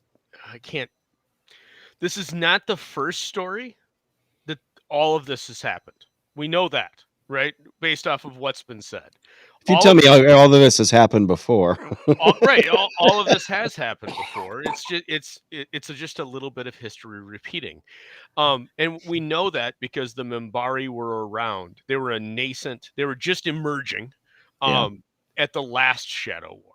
At the last time that this conflict happened. Yes. This is how it is. You have the older races, which are like the Shadows and the Vorlons, but then you have the younger races, the humans, the Minbari, the Narn, all the races that we're around now. Well, but here's a great question. Hold on. Let me finish. Okay. But out of all of them, the Minbari are the oldest of the younger races. I know that sounds a little confusing. Might sound a little. No, it makes sense. It makes sense. I get it. I figured that out myself. So the Minbari were around. At the last major conflict between the Vorlons and the Shadows, the Minbari were around. They were aware of what was going on, and they were involved in it. And that's suggested within the mythology that has been presented this far. But there are questions. Like, we know the Centauri weren't there. We know the Earth wasn't there. But there's an interesting question because the Centauri have telepaths. Earth has telepaths. But there's one major power that does not have telepaths. And that's the Narn. Oh, the Narn. Centauri have telepaths. And Narn make they have clear because the Narn are trying to get telepaths. They want telepaths. Yeah, early on he was hitting that a little hard, wasn't he? Loud. What? A little too loud, Jeff. She already got loud in my ear. I'm wondering, did I change my settings a little bit? I'm just checking. Sorry.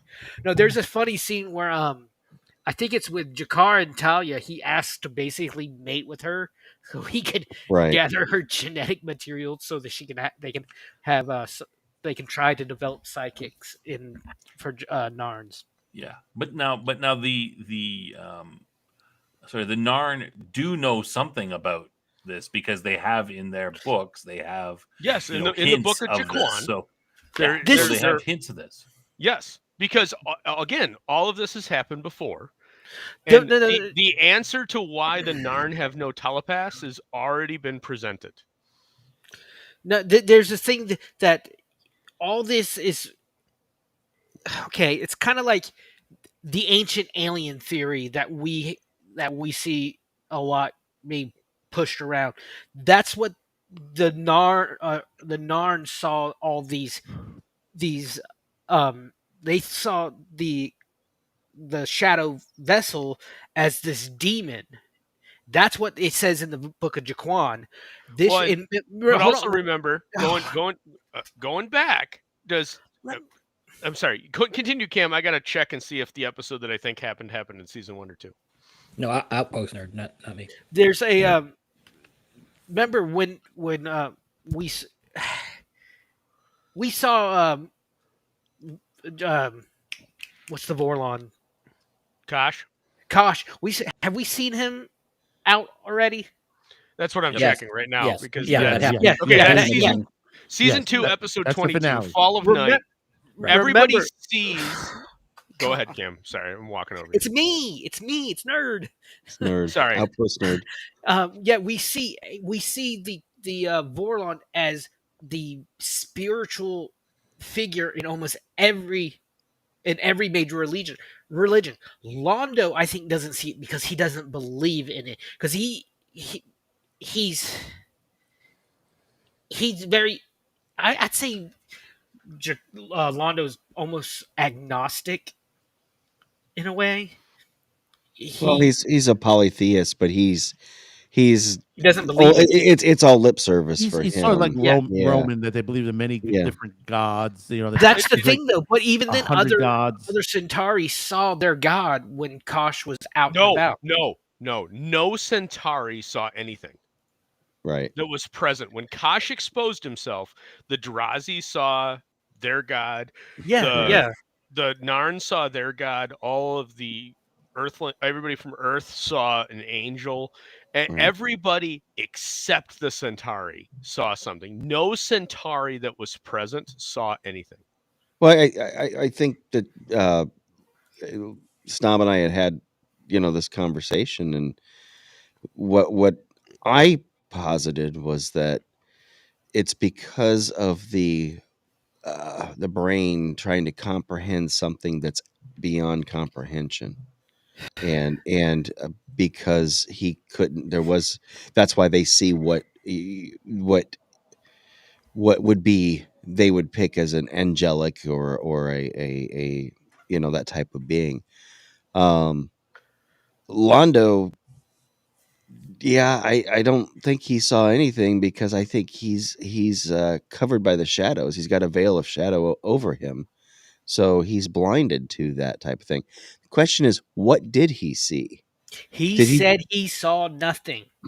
He Right, said right, he saw right. nothing. Going forward, there is a novel going forward that basically later on that they touch base back with this, and he mentions that he saw something, but it was a blur to him. Well, Going but forward. in the show though, But in the show, he saw says nothing. he sees nothing. He saw nothing. But nothing. But now we don't know if that's true. He has a somewhat Exactly. puzzled look on his face when he says it. So he didn't see Sheridan falling, and even?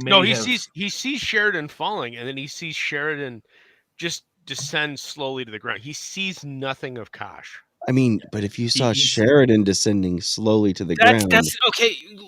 Shadow, you're thinking of this logically in our way. You got to realize that would have been right there.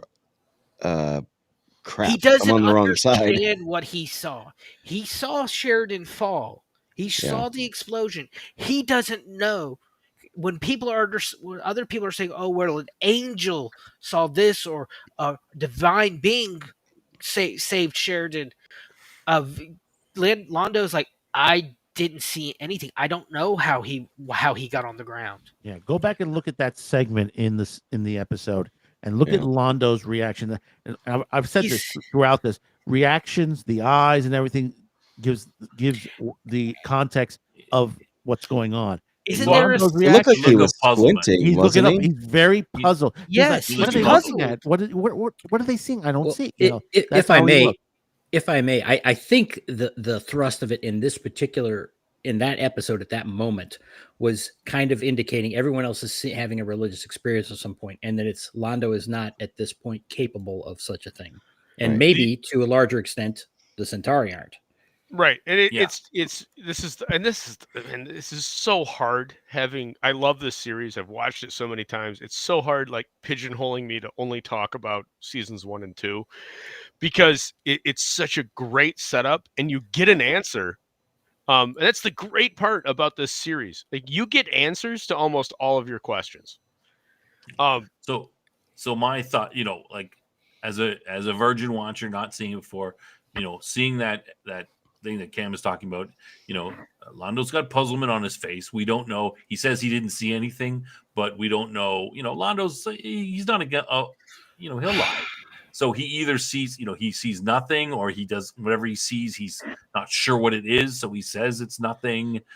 We're not sure about that at this Everybody point. witnessed how a I- miracle except for him. Yeah, and he's probably Yeah. even more puzzled because everyone else is saying, "I saw this angel or a god or something," and he's like, "What?" No, it was this. Oh, and It you was see that on how so-and-so. Jurassic acts it out, that everybody else is reacting with awe, and he looks at it, What then are he they kind of looking looks at? around and he sees Yeah. the awe on everybody else's faces, and then he looks up again and he doesn't see anything, and he's confused. But Yeah. he's the consummate politician, so he's never going to use that as a Admit. weakness. He'd never Right? admit that he. Right. You know, I'm never going to admit that I saw your reactions and I saw something I different. saw He just something says, and I couldn't understand it. or right, something he couldn't explain. he doesn't Yeah. want to show that level of weakness. Which, yeah, and that's my point when I say that he says he sees nothing, but as the viewer, I don't know that that's necessarily true. That's true. Yeah. I know he doesn't. I get that he doesn't understand what he saw, but whether he saw something or not, See, I I'm don't gonna- know at this point. I'm going to differ a little bit on that. I think when they asked Londo at the bar, he seemed kind of like a little somber about it. It was like, he says nothing. I saw, it's like, I saw nothing. to me, that's how it came across to me, at least, is that It wasn't like a denial. It was I literally saw nothing. Well, that's different because now we're in a private setting. We're in a private conversation. In public, Londo's not going to ever show weakness, but in a private conversation with Garibaldi, or even to a degree Jakar, as contentious as the relationship is at this point, those two they're almost like brothers in how they fight. And you'll see them admit things to each other that they're not going to admit to their respective government and respective political opposition, because they're both, again, they're political appointees, they're ambassadors, Right. they are politicians above all. And while Jakar got his position as he was a member of the Kari, he's a member of the Kari. Now he is the Kyrie right now. Right. And he was part of the resistance movement, and he has a foundation of respect. On the other side of the coin is Londo, who this position was appointed to him as a joke. He's laughable. Yeah. Babylon 5, the position as the Centauri ambassador at the start was considered kind of like Antarctic command in the military kind of thing. Jakar is seen as a war hero, right, by his people. Londo, it was born into privilege. He's royalty. They had to stick him somewhere. He was a war hero too, because he always, there's a couple episodes where he talks about the battle, the battle that he's gone through. No. Yeah, Don't confuse the pomp and circumstance of Londo's explanations of what he's done with who he really is. Londo was born into privilege in a family who has a falling star. They're slipping out of the ruling class. You're correct. You're correct He is on that. desperately trying to do everything he can to save his position, but it's every time he grips on something, it's eternally covered in grease. Every time he thinks he's making inroads, it slips away from him, and he is so frustrated in seasons 1 and 2 and that's why Morden is his godsend, because I was going to say also That's at why the he beginning continues on. of the series, the Centauri in general are also in that same sort of decline. So it's like even if he did have a certain Yeah. level of respect, it's like nobody cares. It's like they were basically not the lions of the galaxy anymore, and they didn't care. Well, they never were. I mean, that's also the presentation of the Centauri, right? The Centauri are all pomp and circumstance. They presented themselves. I can't say. That happens later. Well, no, remember in well, the they're a first, little you bit- can go I back would to say the that- first episode. Hold on, you can go back to the first episode when that first interaction between Garibaldi and Londo. Londo's like, Yes, yeah, you Garibaldi's sold us like, weapons. you sold us weapons. Oh, Nope, we lose what happened? Outpost? Somebody I stopped. got some of your DNA related. And then Londo's like, oh, I'm sorry, we have a clerical error, slit my wrist here. And he's like, Centauri don't have major arteries in their wrist. He's like, of course you don't. What do you think? I'm crazy? That kind of Right. I put to the perspective that the Centauri are a little bit of the mix of the Roman Empire and the Ottoman Empire. That's exactly what they are. They are. Yeah. They're And they're the Romans at the decline. Yes, yeah. You're talking like Rome. Western Rome is almost ready to fall, but Byzantium's kind of still there, and they've got something, but Yeah. it's obviously failing. But to your point, Outpost, the line that Londo says, like, "Oh, cut my wrists," when he says that, and the response is, well, there's no response to it. It doesn't matter. You have no major arteries there. He goes, well, of course. It's the understanding. It's the understanding that Londo has of humanity to say, like, oh, cut my wrists, because he understands what that means to them. That's Londo in a nutshell. Yeah. I completely understand, and I am going to find a way to fall at your fealty with a faux apology that matters not to me or my people. And you are welcome to do it to me, because I know in your culture it matters, but for me, it won't affect me at all. And I'm willing to sacrifice nothing. sort of reminds me of I Claudius. If you guys ever saw the I Claudius TV series on PBS.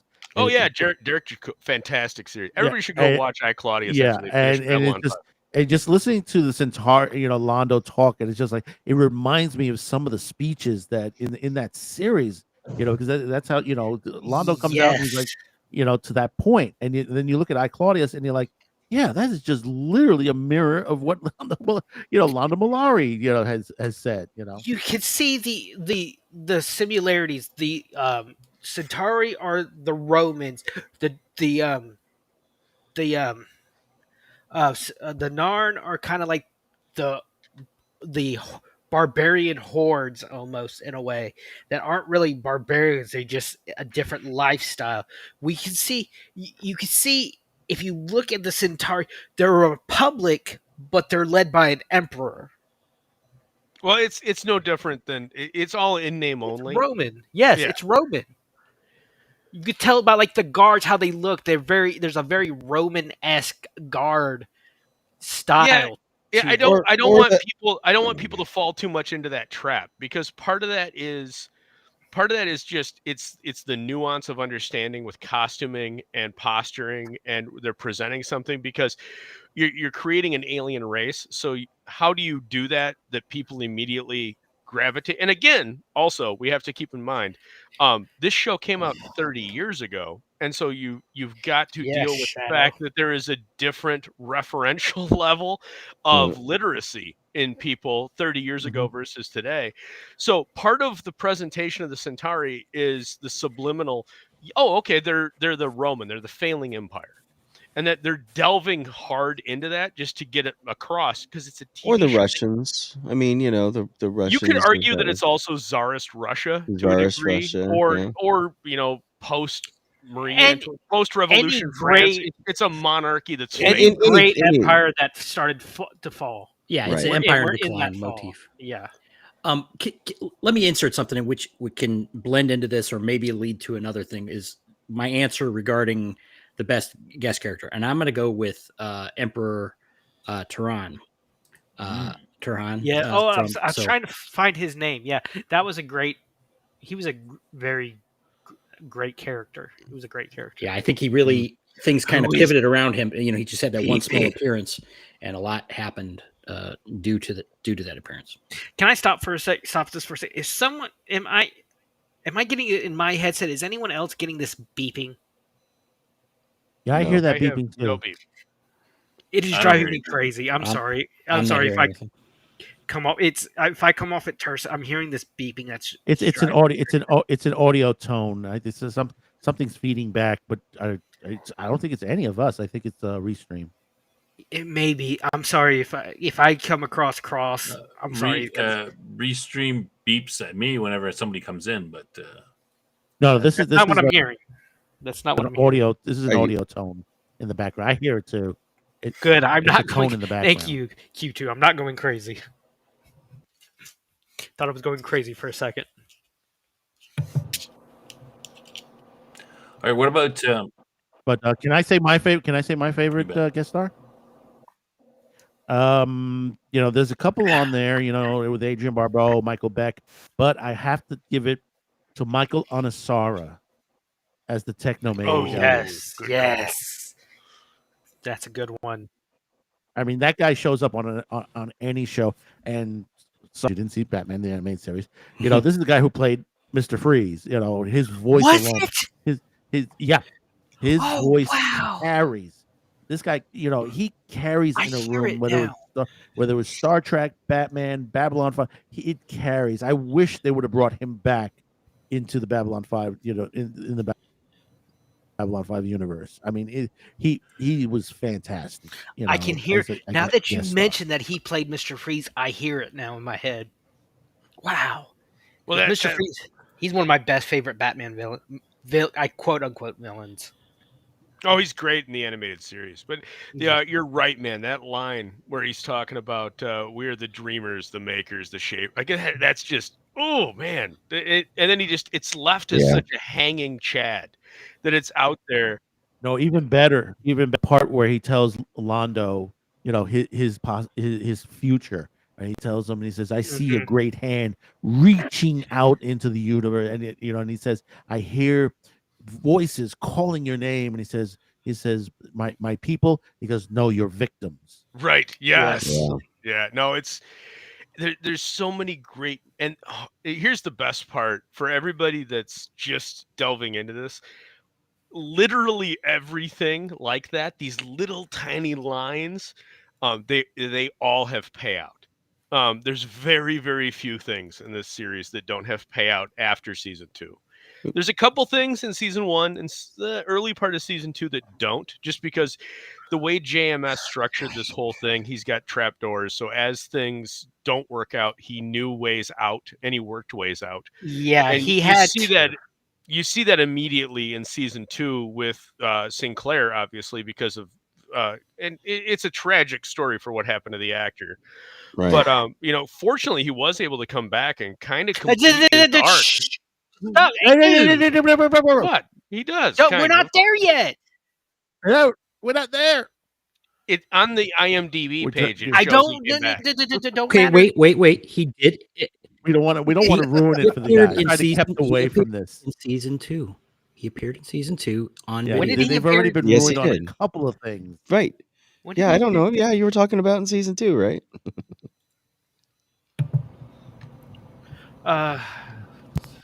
all right, it's not a big deal. Sorry. It's okay. It's not a big deal. It's not a big deal. Don't worry about it. We know that. We've seen Sheridan once in season 2, right? We know he's the Minbari ambassador. Yeah, and I'm assuming he's going to be more involved later on a little bit. So yeah, I don't think it's really. Well, we do know. I mean, things that we do know that we can, that he is in charge of the Rangers, and that he does have this. He's involved in Mimbar now. He's on Mimbar, and he has contact with Delenn and still Garibaldi. So it's not too big a stretch to understand that we might see more about what has happened with him. Yeah.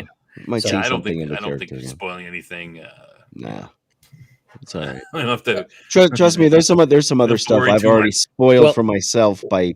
Well, yeah, don't look at anything if you can avoid it. Yeah, I can't look at it. I can't look up anything in Babylon 5 because it'll spoil it. Yeah. One note I I'm wanted to producing make. the show. I mean, I look at an IMDb list and I can see certain characters' Yeah, names yeah. change and Well- how many seasons they're on. I mean, One thing I want to say 30 is years old. Let's not after- let's not pretend that we don't have some. I was gonna say things it's going like on.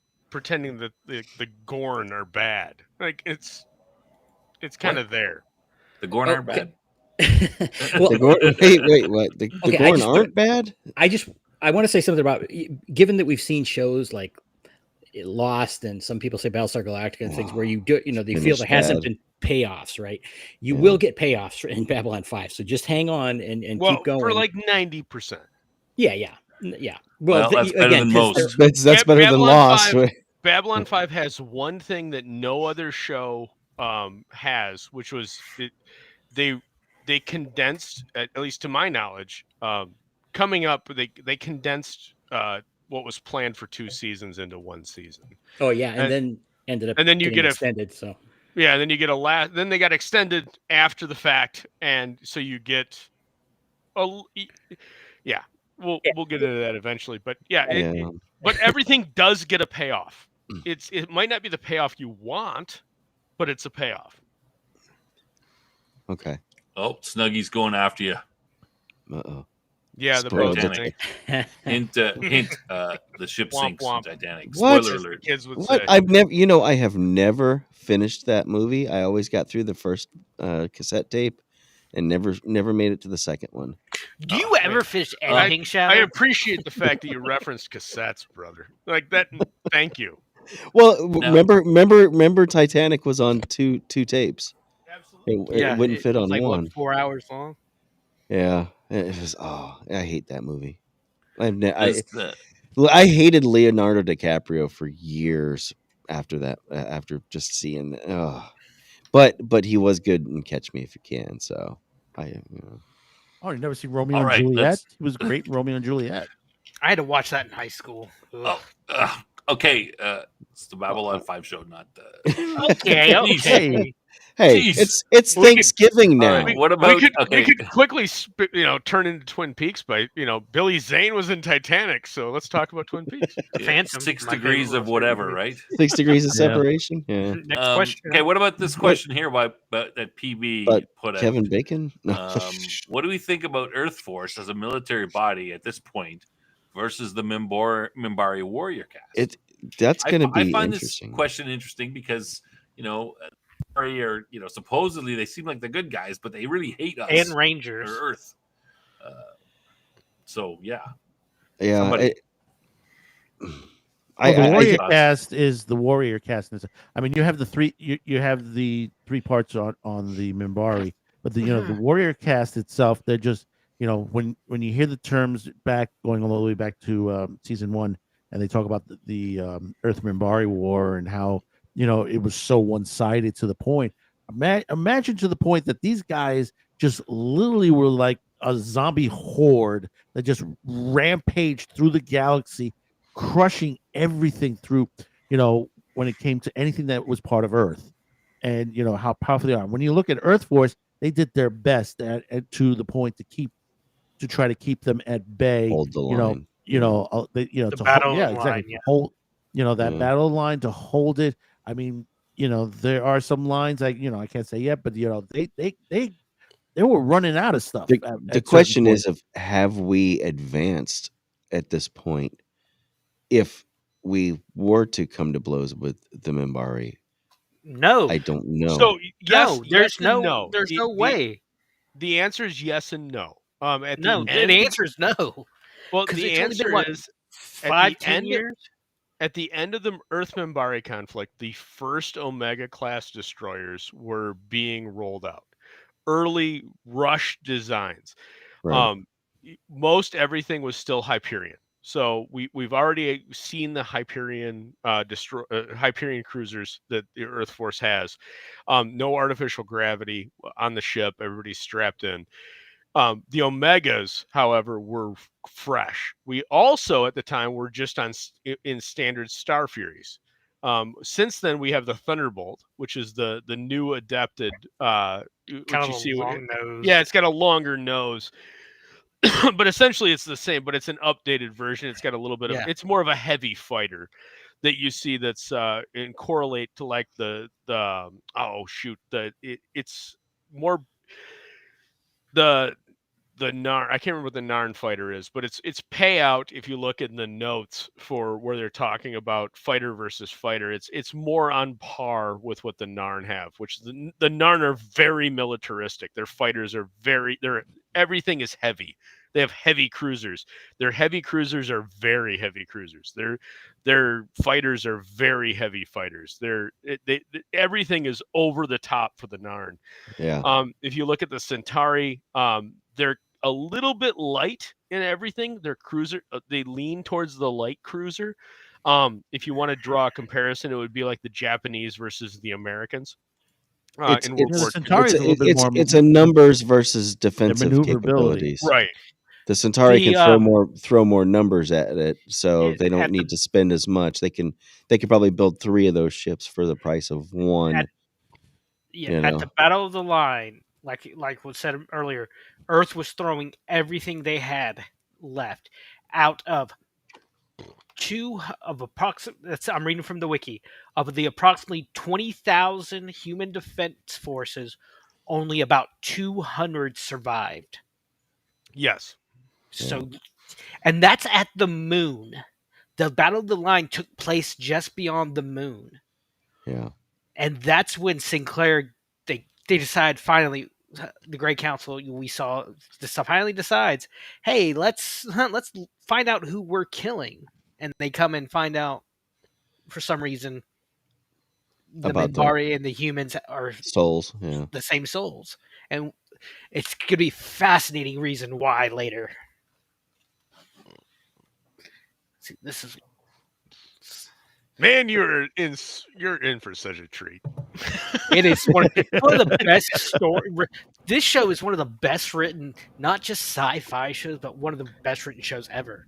So this show is what happens when you walk in. So Stranger Things season 5 just dropped, right? Oh, did it drop? Did it drop finally?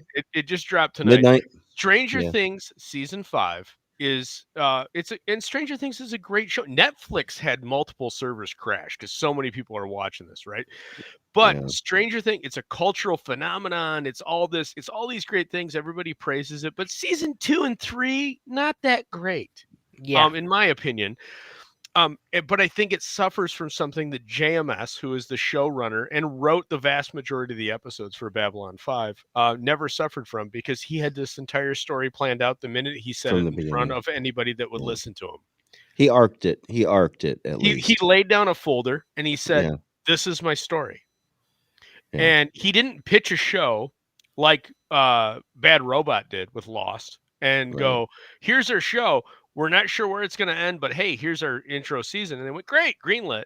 And then it became a huge hit. And then they went, "Shit, we don't have an ending." Remember season 1, and everybody's going, oh, they're in purgatory. Nope, absolutely not in purgatory.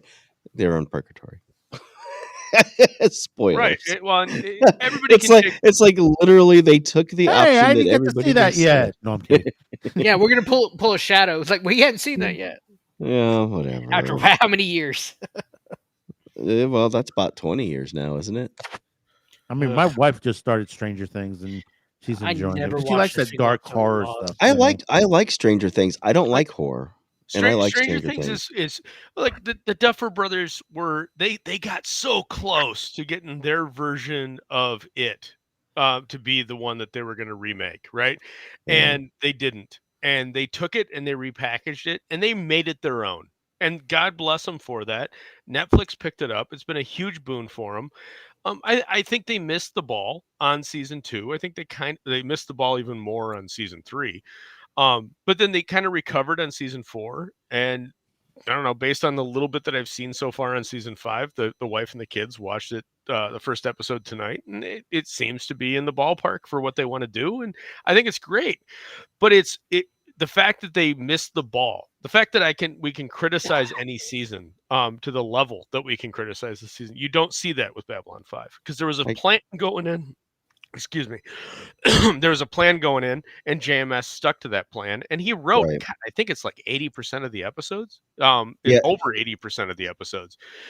This guy was the penultimate showrunner. You don't see guys do this kind of thing until you get over to HBO with what Right. was done in The Wire and Sopranos, where we have a show Bible, and we're going to stick to the show Bible because we've got a beginning, middle, and end, and we are going to hit these notes, and you can tell your own sub stories within it. But these are the points we're This, hitting, and this is yeah, when we're hitting the them arcs, because the it's arcs, yeah. important.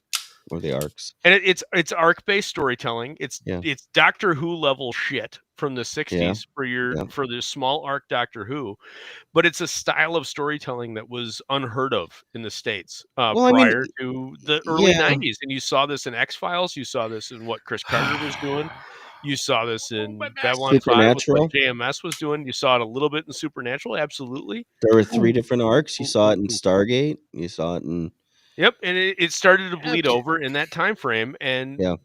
this has led to where we're at now with streaming, and for better or worse, this you get a lot of people are just throwing good ideas at the wall and praying to God they stick, and then every now and again something. I'm sorry. I'm something gonna have does. to take this moment to brag. My wife just came in the door with a little bit of tomorrow's stuffing, and I have to say, oh my God. Just had to put that out there. I haven't cooked Is- anything yet. I've got my is- turkey brining. Does Yeah, anybody it's- have anything else about the Mimbari Earth thing? I that don't you know brought if I up? can. Does It anybody- would I don't be Final thoughts on that? I think it's too soon after the war, and Earth, I would say, probably still recovering to a certain extent. well. It was 10 years at the start of season 1. Yeah, so 11 years. So yeah, we're and remember, they're even their larger, newer cruisers still have to have a rotating base for gravity. Yeah. It's not like the Minbar. It's not like the Minbari ships. so the Basically, the they already Mimbari have have artificial artificial gravity. Okay. Yeah. And the thing is, Minbari still had that stealth technology that kept the Earth ships from locking their sensors on that we saw in episode 1 or season 2. It's because they basically remember when the I thought we Warrior- had improved sensors now at the No. end of No, we got at No, the end. No. the first episode. they- The first episode of season 2, when Sheridan when the Before the get upgrades. to- the what the hell the Ducati. they had their stealth technology turned off. Oh, Ducati Yeah. had its stealth technology off. Sheridan Yeah. noticed, like, how the hell are we locking onto them? Because they wanted to Exactly. reignite the war. yeah. Well, I think your answer is at the end of the Deathstalker episode. Deathstalker's leaving the station on a Mimbari flyer, which is interesting that she's leaving on a Mimbari flyer. As much as the Mimbari like to present themselves as this holistic group that's always out for the greater good, they're working with Deathstalker because she's flying in a Mimbari flyer. Yeah. But as she goes to the jump gate, because a Mimbari flyer does not have its own jump technology, it's the first time that we see a Vorlon ship larger than Kasha's come out of hyperspace and blows it the hell out. There are other. And it's a revelation that, like, We- holy shit, No, like, that's a big Vorlon ship. Yeah. 2, it destroys it, like, without any care of anything. And then Yeah. 3, it looks weird. Like, it's that's the cool part about the show, man. Like, every race, it's all distinct. Everybody is different in how they are accomplishing the same goal, which is so incredibly refreshing. Because coming from like a Star Wars or a Star Trek thing, like, everybody kind of has a standard layout. Like, yeah, the Enterprise is a Constitution class and it's got its saucer section and its nacelles, but everybody has nacelles, right? Yeah. Each race in Star Trek has their own distinct look that doesn't. But we see different types. even within the humans on Babylon 5, we see different types of starships. Right, that's what I'm saying. Is Yeah, you that's get this different, you get a bifurcated look that like everything's just it's so different enough that you get the impression of like, yeah, man, these are different directions of engineering, and everybody's kind of gone their own way, and they've developed what they wanted, and it's really cool because everybody has again their own specific style. Now, Deathwalker, that when you said that the Minbari were holding, it was one of the clans, which was the Wind Swords. Yes, Right. yep, Was the one which that was the was warrior divided. caste, Right. which was an issue with everybody else within the Minbari, which may or may not play out. I don't know. We'll have to see. So we 'Cause I'm not allowed to talk postulated about what happens about. we postulated that at least I did that the warriors now becoming the dominant of the 9 because now there's 4 of them.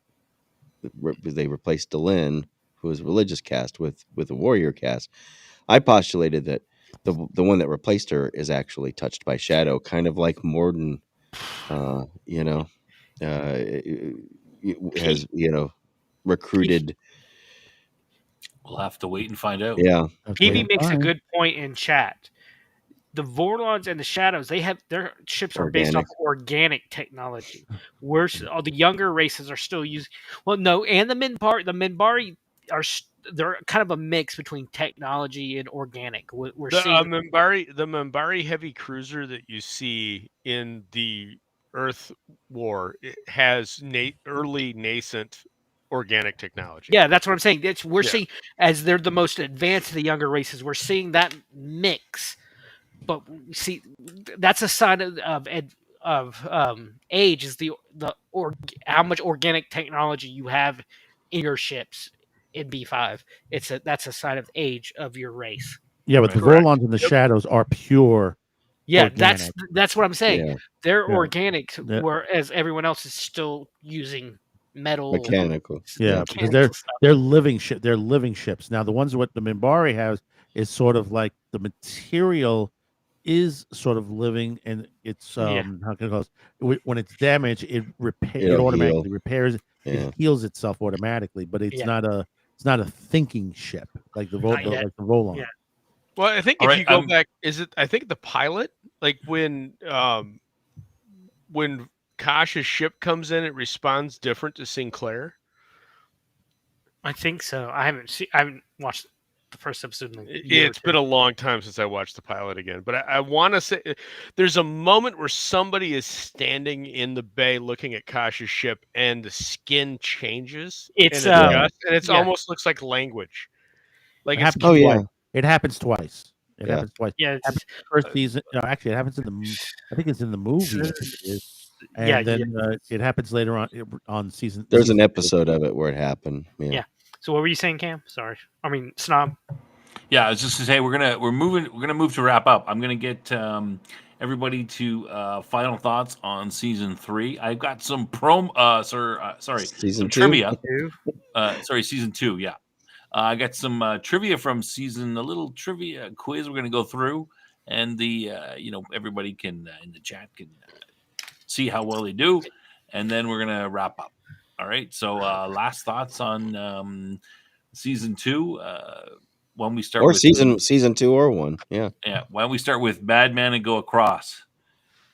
Okay, we are at a pivotal point with this series as far as that, and we're getting to a point where looks like everyone is going to war because you have the Centauri that are just they're pulling that all stops sort of like World War II Nazis. They ain't stopping at the Narns. They're going to continue on. Yeah. You have the whole situations with the Shadows. Or what is their purpose? Why what are they doing? What are they attempting to do? Are they trying to take over the galaxy? Are they trying to do just destroy everything? We don't know that as of yet. Then you have Sheridan. What is his link? What is Delen's? Where are we going with this storyline? And only time will tell as we get into season 3. In fact, episode 1, we're gonna hit it off the bat already in the first episode. All right, nerd. This, even though we kind of had to restart with behind the scenes issues in a few ways, with the change between Sinclair and Sheridan, I think this is it's like when you have in the old cartoons, you have the line of gunpowder leading up to the explosion.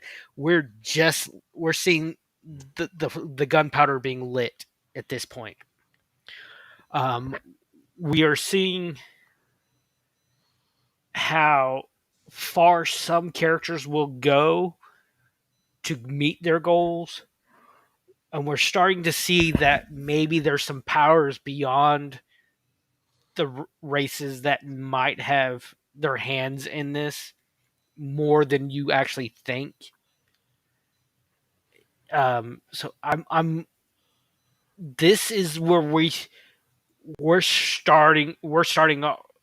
We're building up momentum, and we're going to be coming up to amazing revelations and some amazing plot points, and especially in season 3, where I think season 3 is where everything changes the most. Some things are revealed that are just going to be mind blowing, and you're going to think, JMS, you crazy son of a bitch.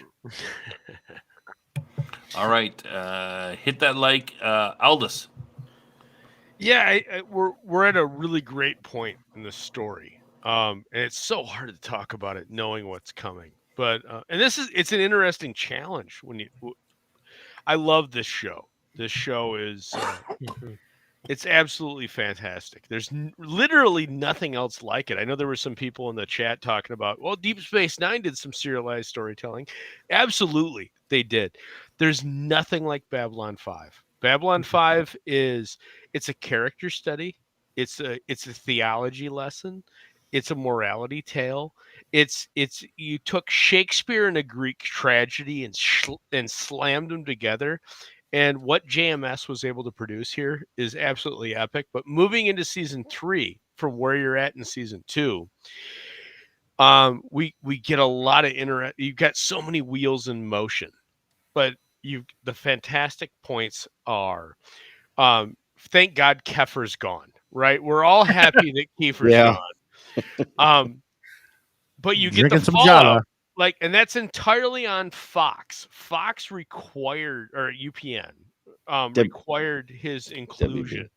They Not at this wanted point. No, WB wasn't around at this point. Warner Brothers. No, Warner this Brothers. is UPN. I thought it was Turner. No, Turner's later. Turner's later on. Turner's later. This is my mistake. UPN. They wanted a hot shot flyboy. And JMS gave him a hot shot flyboy, and he killed him off as a fuck you. And it's an awesome fuck you because it works great with the context of the story. When I first watched the season for the first time, I didn't see the payoff coming. And man, when the payoff comes, it's awesome. You've got that going on. You've got all of the Night Watch setup going on. And where that's going to head into, that's fantastic, especially with Garibaldi's character. You've got Talia. The shift from season 2 to season 3, we've been coasting up till now, but the pedal's going to go to the floor, and the story's really going to start to accelerate, and you're going to appreciate a lot of the detail and what you're going to find yourself doing if you really love this series is going back and watching season 1 and season 2 and catching all of the callbacks, all of the little things. And the more you love this series, the more you watch it, the more you're going to catch. Because JMS is many things. I don't appreciate a lot of his comics, but when it comes to television writing, this was his baby. And he had this fucker laid out, man. It is impressive with the number of callbacks that he's got. Some of his best work was the real Ghostbusters. He wrote a lot of those episodes. You're not, no lie, brother. I'm with you. And I loved him. I love those. The one with the gorilla? Yeah, no. Ghostbuster, real Ghostbuster, smart ass. I was being a smartass. There What do you are. mean smart ass? The one with the gorilla was the original Ghostbuster. It Yes, was Nope, the that's it original why I was. said Ghostbusters, real. yes. That's why I said the real. But no, you're right, man. Like, and even with that, like he he's a reader. It's evident that he's a reader because you Yeah. don't get writing like this unless you read. And that's one of the things. If you're out there and you want to write, you want to make your writing better, the best thing you can do, read. Read a lot. Like Yeah. read. Like there's nothing like a writer that's a reader. It's very, very evident. And he reads, and it was shown in the real Ghostbusters. He had a ton of Lovecraftian kind of references, and I He hate did the a term episode called the Lovecraftian. Colette Call of Cthulhu. Yeah, I mean, That's one of the best ones. Yeah. he does that callback to classic pulp horror Mhm. and classic pulp sci-fi. And you see that over and over again in Babylon 5. I can't talk about a lot of the references right now because we haven't seen them yet. But once we get through about season 4, we can really start diving into like, hey, let's talk about Jack Vance. And hey, let's talk about Isaac Asimov. Really, Jack And Vance, it's really father awesome. of Vankian magic. Oh, it gets wild. So maybe we'll see a return of the Techno Mages. Oh, you I might. suspect we will. I suspected we will, though. I know you can't say, but I'm pretty sure that they're gonna they have to come back, or at least some of them have to come back for some reason, because this is a 90% of the shit that was set up in, if you saw a character, if you saw something in Yeah. seasons 1 and 2, it's going to pay off in seasons 3 and 4. We're not going to talk about season 5 yet, but I really there's a lot can't of wait to see if Ivanova comes into her own right in season 5. they're All right. they Jeff, they actually do a really good job with that Okay. on explaining why what happens. Yeah. That's one of the things I spoiled for myself. So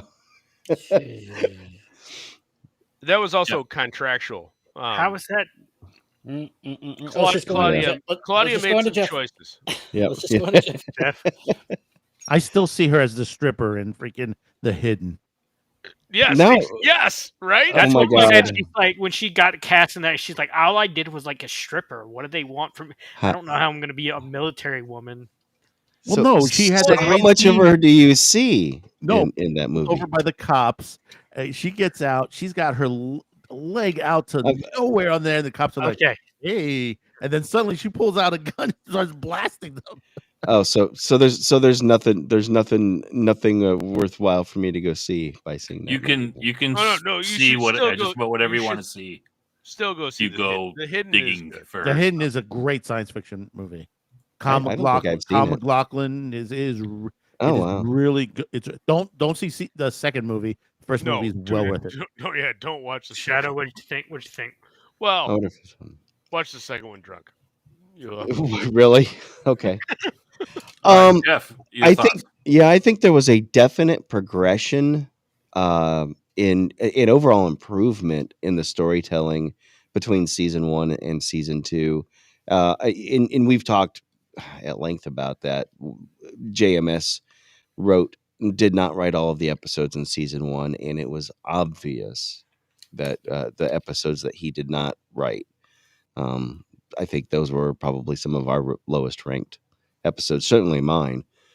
I think he wrote majority of them in this season. I think, and you alluded to this, Aldous. Next season, I think he said he wrote all but one, and he wrote all of them in 4 and 5. So that gives me a lot of hope that that we're going to continue on this trek. I think one of my biggest complaints about a lot of the characters in season 1, both Sinclair and the a lot of it was very wooden. I think I kept on referring to like 70s medical and cop dramas. Yeah, that was there's a the little bit of- acting style that There's a little bit of Quincy MD in here for sure. Yeah, it just But you know what I think mean. that- It was think kind that's of JMS's style. I think that's But where that's he but that's came- really mellowed out other than the Doctor, I think that's really kind of, you don't see that with Bruce Boxleitner. He's much more personable. I think he brings a lot of gravitas to the show.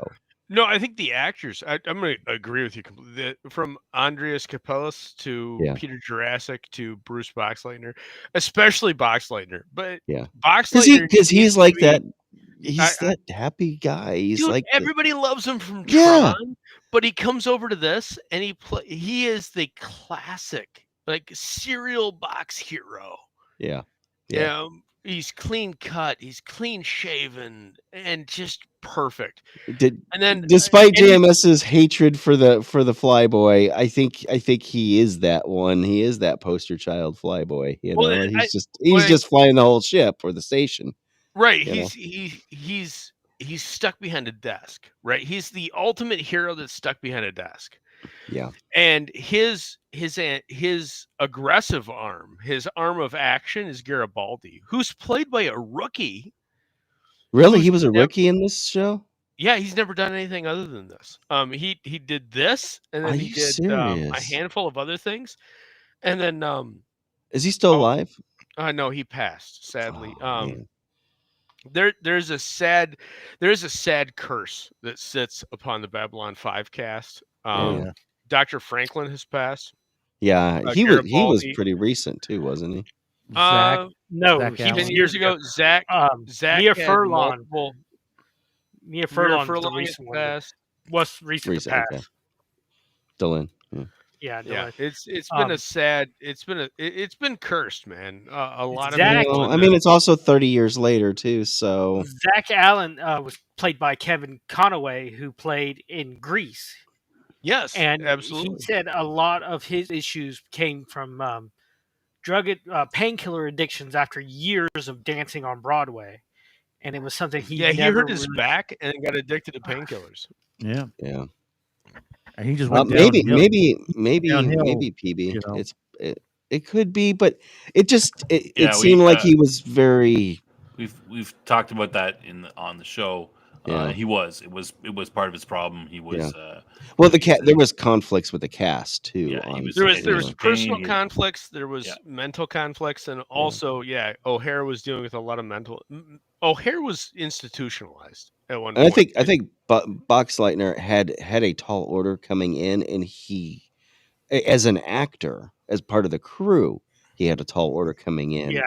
replacing this guy, and he, I think, healed and created some cohesiveness among the cast. Well, for sure. and it shows in the show, And so. one of the most one of the greatest castings that you're ever going to see is going to happen coming up, and it's a fantastic choice. And there's some real dynamic action. Like Mira is fantastic throughout this entire show. Wonderful actress, who was not really an actress. She was like a rock star in the Czech Republic. Oh, wow. She said at Phoenix Comic-Con that she was speaking, and she said that, when the communists took over, she lost much of her family. But she said in the Babylon 5 cast, crew, and fans, she found her new one. Yeah. Yeah, how awesome is that, man? That Like, is And pretty awesome. she did a couple of other sci-fi things.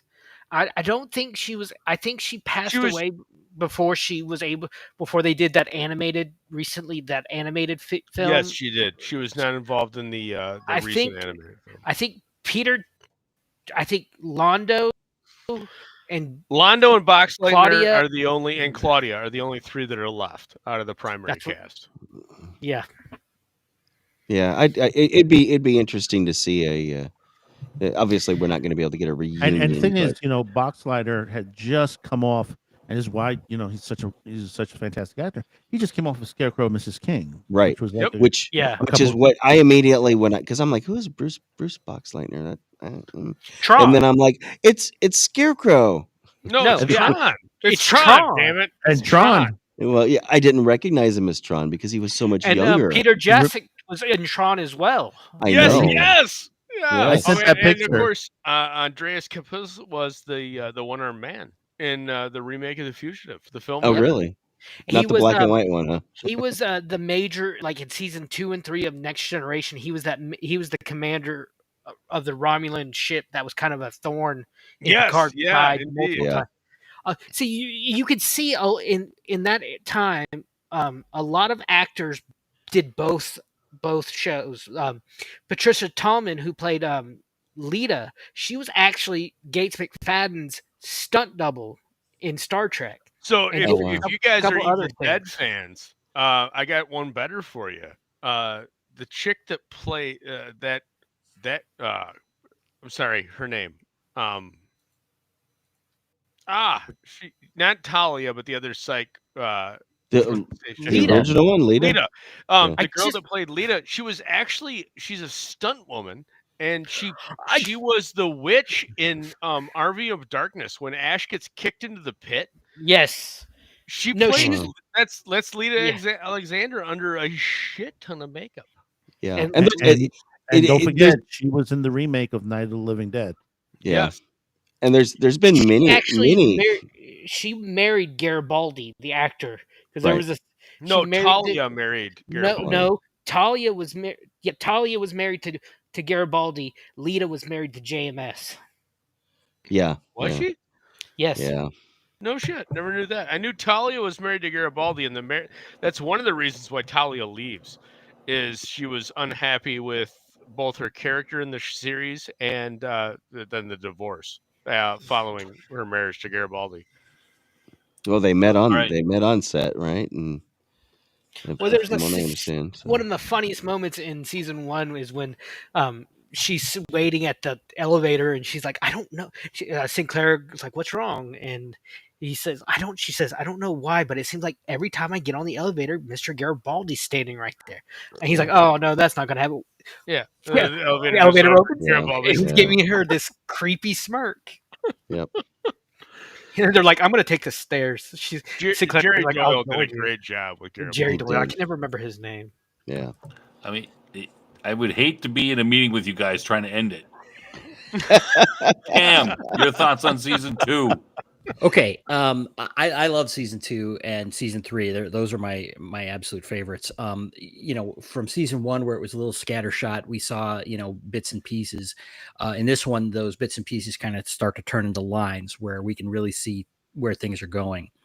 I thought, bringing in Sheridan, after Michael O'Hare left, was maybe one of the it's brilliant work, right? I mean, imagine having a bomb dropped on your show and recovering so well, to arguably maybe better than it would have been otherwise. I agree completely there, Cam. I think it works out for the best in every regard. Yeah, I really think so too.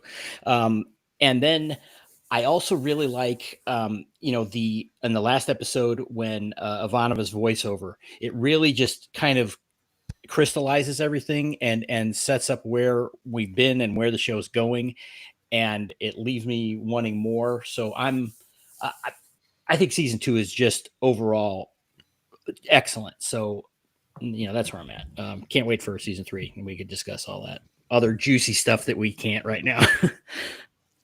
Just note her speech at the end of this season. Parts of it will be used for the opening in season 3. Yep. Right on. Yeah, for my Doesn't give anything away.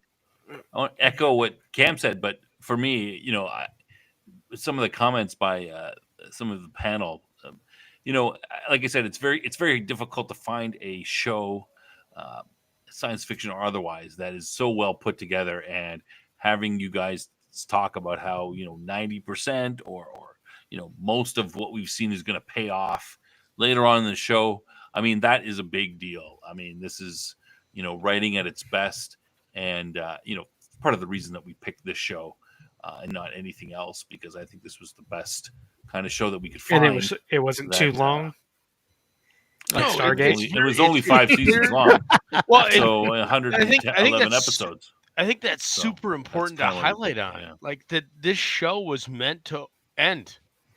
It was meant to end.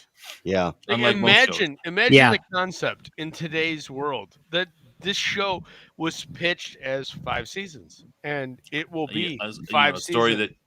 a story that has a beginning, a middle, and an end. Yeah, exactly. So, That's why so many other shows suck, is because it's like, oh, we go and they have like maybe 2-3 seasons, and then it's like, oh well, we want to keep going, and they have no idea what they're doing. Most shows now are cash grabs. Yeah. Right? That's Yeah. basically what it is. Yeah, but So- you gotta remember, JMS was always a fan of the British science fiction series, and a lot and their regular series.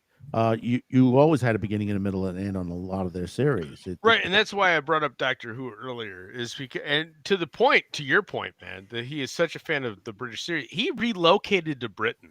Like He's that's taken that's over where, for the showrunner for who? supposedly we have no that's- confirmation. You don't know. We I don't have a I don't know back if I on that. believe that. But I wouldn't dispute that BBC Two is kicking it over to him. He's an American he'd though. like to do That's That's an the American. big thing. I don't think they would ever do They that. won't I do don't it. think they would. And with hand Ofcom on his over. back, Maybe But that's I wouldn't be maybe surprised. that's why he's if- denouncing America. I wouldn't be surprised if in 3 to 4 years we don't get an Denouncing offshoot of Who, that's driven by him. But in any case, the point is he's very focused on that, and what you get is something that it's antithetical. You don't see this. This doesn't happen. That a show like this happens with a set time frame. And it's so beautiful. So so we'll have to see what happens. Anyway, I'm looking forward to season 3 for sure. Yeah. All right. Now we're gonna do we'll do a little trivia and then we'll finish off. Cam, I want to get your advice on this. Now I have the questions, and I can do all 20. Well, there's 25 questions. It's pretty long, but we could do 25 questions and then give answers. But I'm thinking that maybe we would do the questions and the answers, and then people can try to you can shout out the answers, but try to find see how well you do on your own, and everybody in the chat can participate as well. How does that sound? Well, I think that will take a long time to give people a chance to answer. Well, they answer themselves. They don't have to. Okay. Oh, you're Right. saying just knock them out and they can answer, and we're not going to say them. Well, yeah. Well, I'll give them a little bit of time, and you can. The panel can shout out what they think their answer is if you want, sure. or whoever. All right. So now this quiz is rated difficulty is average, and the average score is 16 out of 25. So see if you can beat 16 out of 25, beat the average. About 45,000 people have taken the quiz. So so that's a lot. All right. So question number 1, and this is a lot of these are multiple choice. So I'll give you the options here. What does Mr. Wells ask Ivanova if she will do? And this is from the Fall of Night. And it's does Wells ask Ivanova to shoot Garibaldi, go on a date, join the Night Watch, or destroy a Centauri ship? Destroy this entire ship. Should be a fairly easy. Isn't one. it? Try to join the Night Watch. And the answer is on a date. join the Night Watch, of course. Yeah. That's Mr. Wells, the guy. Mr. Wells, question 2. the creepy guy that was Is Wells very the well guy cast. that has like the really pointy goatee? Write down your answers and keep score, and shout out your answers at the end. What you get if you get how much out of 25? Question 2: Who does the reporter describe as perky and energetic in And Now for a Word? Is it Garibaldi, Ivanova, Veer, or Sinclair? Should be a pretty easy one. No guesses. Anyone? Repeat the question. Who does the reporter describe as perky and energetic in the episode And Now for a Word? The reporter in the reporting episode. Garibaldi, Ivanova, Veer, or Sinclair? Ivanova. Of course, it's Ivanova. Yeah. It's Sinclair. question- Sinclair is perky. Question 3. She gets mad about it.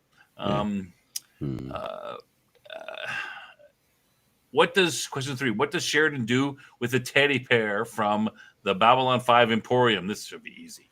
He Flush it into spaces Throw it out it, the airlock. gives it to Yeah. Delin, puts it over his bed on a shelf, or shoots it with a PPG.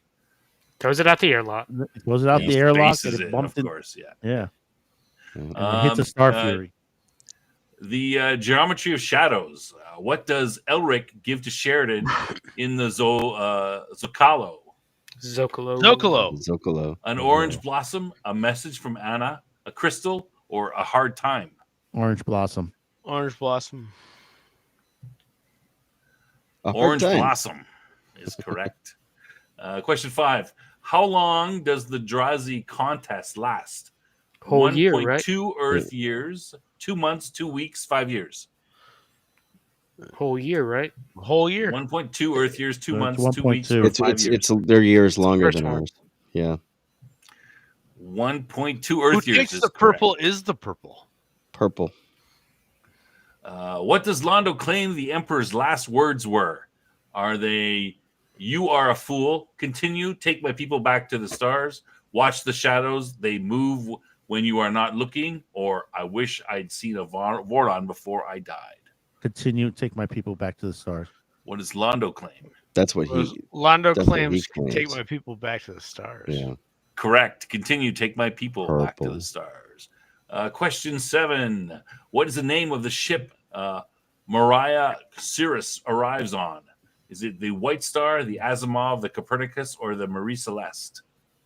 The Copernicus. That's the Long Dark in that episode. Yeah, Ooh, you got, that- anyone else? That one's Anyone has any The Asimov. options? I'm no. Yeah. That I'm they're, I've gonna seen. go with Long Dark. 3, 2, 1. Long Dark. It's the Copernicus. Someone Yeah. said that 3 times. Correct. Well, you got to give other people a chance. Question 8. What does the Inquisitor keep asking Delin? Does he ask, "What do you want? Who are you? Why are you here? Or where are you going?" Who are you? Who are you? Who are you is correct. That's right. Yeah. That's a little bit of an easy. That's the Vorlon question. Yeah. In the episode GoPros, what planet is General Franklin and his troops heading for? Are they heading for Proxima 3, Regula 1, Euphrates 5, or Actor? Oh, it's not. Yeah, It's Actor. not Proxima 3. Is that a trick right? question? Proxima 3 is already a colony. Because Proxima 3 is the first to break away from EarthGov. Okay, Yeah, that wasn't. you gotta say what the answer is, not what the answer is not. Ooh. No more guesses. What was the option? Cam's guessing Actor. Actor is correct. Cam's right. Really? Really? Yeah. Actor. Oh God. Oh, who does Sinclair? Question 10. Who does Sinclair say Garibaldi should stay close to in The Coming of Shadows? Who does Sinclair say Garibaldi should stay close to? Is it Londo, Sheridan, Kosh, or Delin? Kosh. Gosh. Kosh the Vorlon is correct. Yeah. That's right. Question 11. Anybody getting 10 out of 10 so far? Question 11. About how long had Londo and Timov been married at this point in the series? About 10 years, about 30 years, about 25 years, or about 20 years? I think I 30 think that's years. his first 30, wife. 30 years. Yeah. Ugly one, the one he sits Yeah. with. The one So he 10 stays years- with in the end. So again, 10 years, 30 years, 25, 20. 30 years. 30 years. 25. 20 years. 20 Oh. years. That's short. Sorry. Man. Which wife does Londo keep? Oh, I should have read Yeah. forward. I've given away that. Yeah. Was it Dagar, Timov, Mariel, or all of them? Timov? Timov, the short one, of course. Yeah. I haven't Timov. given it away. Should've mixed those Darn it. up a I little should have bit. read the question beforehand. In The Long Twilight Struggle, what weapon do the Centauri use to attack the Narn homeworld? Should be pretty easy. Mass Plasma driver. cannons, drivers. Mass drivers. shadow ships, or planet Mass crackers? The drivers. short one. The short one? Mass drivers. That is correct. Yeah. That's right. Question 14. A race through dark places. What do all Minbari spend a year learning to appreciate? Is it life, humor, war, or meditation? Humor. Life. Life, humor, war, or meditation? Meditation. Humor. Yeah, that's what. Humor. Humor is Yeah. correct. Then how come they're not very funny? They don't. I They guess only they spend need- a they need year. longer. Man. You know, can you imagine only spending a year looking at the Stooges? Oh my gosh. Oh. Question 15. The Zoop, Long zoop. Dark. How Zoop, does zoop. Wait, hey, none of that now. how does Ivanova get the controls to the Copernicus to I'm start dying, working? man. In the Long Dark, how does Ivanova get the controls to the Copernicus to start working? Does she hook it up to Babylon 5? She doesn't. Garibaldi does. She flicks a switch or punches the control panel. She punches a control panel. Yeah, was it? Yeah, she punched the control panel. Punches the control panel is correct. Question 16 from The Long Dark. How could Garibaldi tell Amos had been in the war? He saw Amos's medals. Amos told him. He recognized the uniform, or because he had the same dreams Garibaldi does. Same Dreams. dreams. Dreams is correct. Dream. Question 17. A distant star. Who is complaining about the new Pakmara group and insists Sheridan is the only person that can fix the problem? Is it Lando Malari? Is it the Vree ambassador, the game ambassador, or the Tecate ambassador?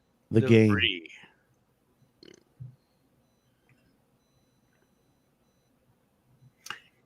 Anyone else? The I game. don't remember.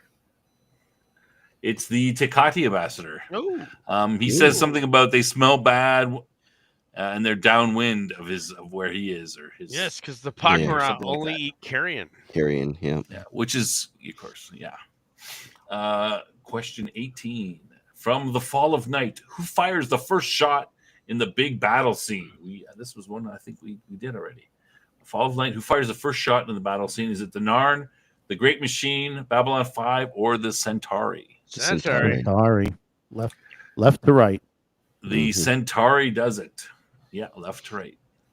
Yeah, they fire a volley out left to right. Question 19 from And Now for a Word, the reporter episode. What do we see? What do we see a silhouette of hanging in the window of the transport bringing the ISN crew to Babylon 5?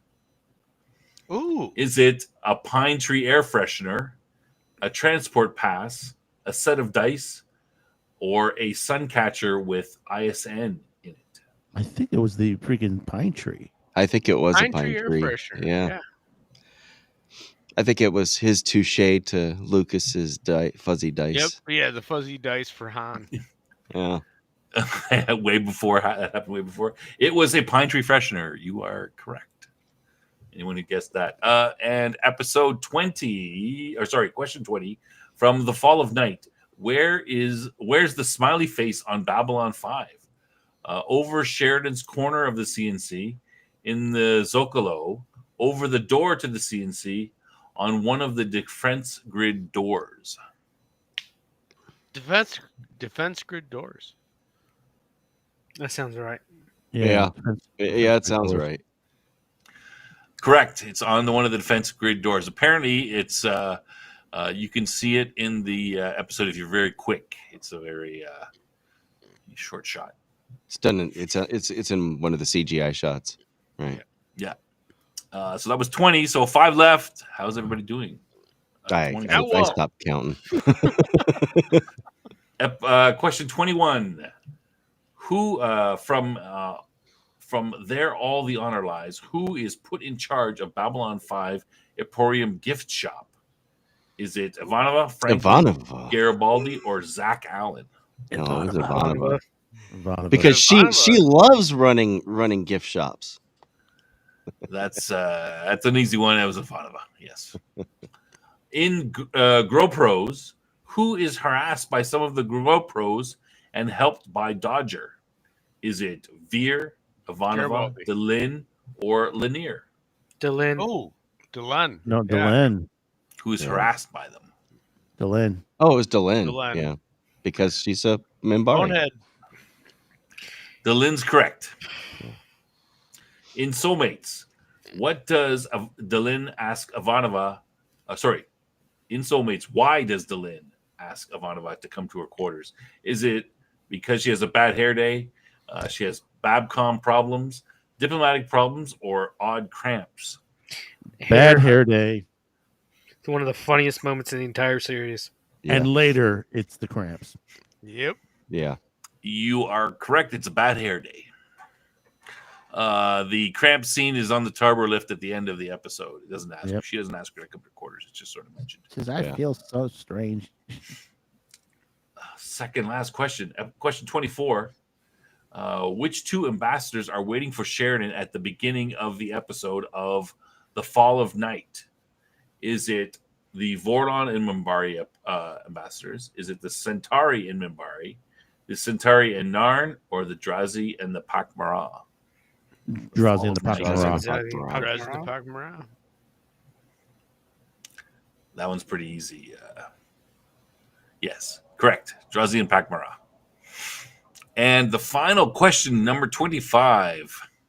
We've had this before in this season. In Hunter Prey, what grade did Dr. Franklin get in first aid class when he went to Harvard? Should I give you the numbers or should I make you guess? He got a 4.0. Did he get a 4.0, a 3.0, a 3.5, or a 3.7? Well, he 4.0. claimed he got a 4.0. 3.5.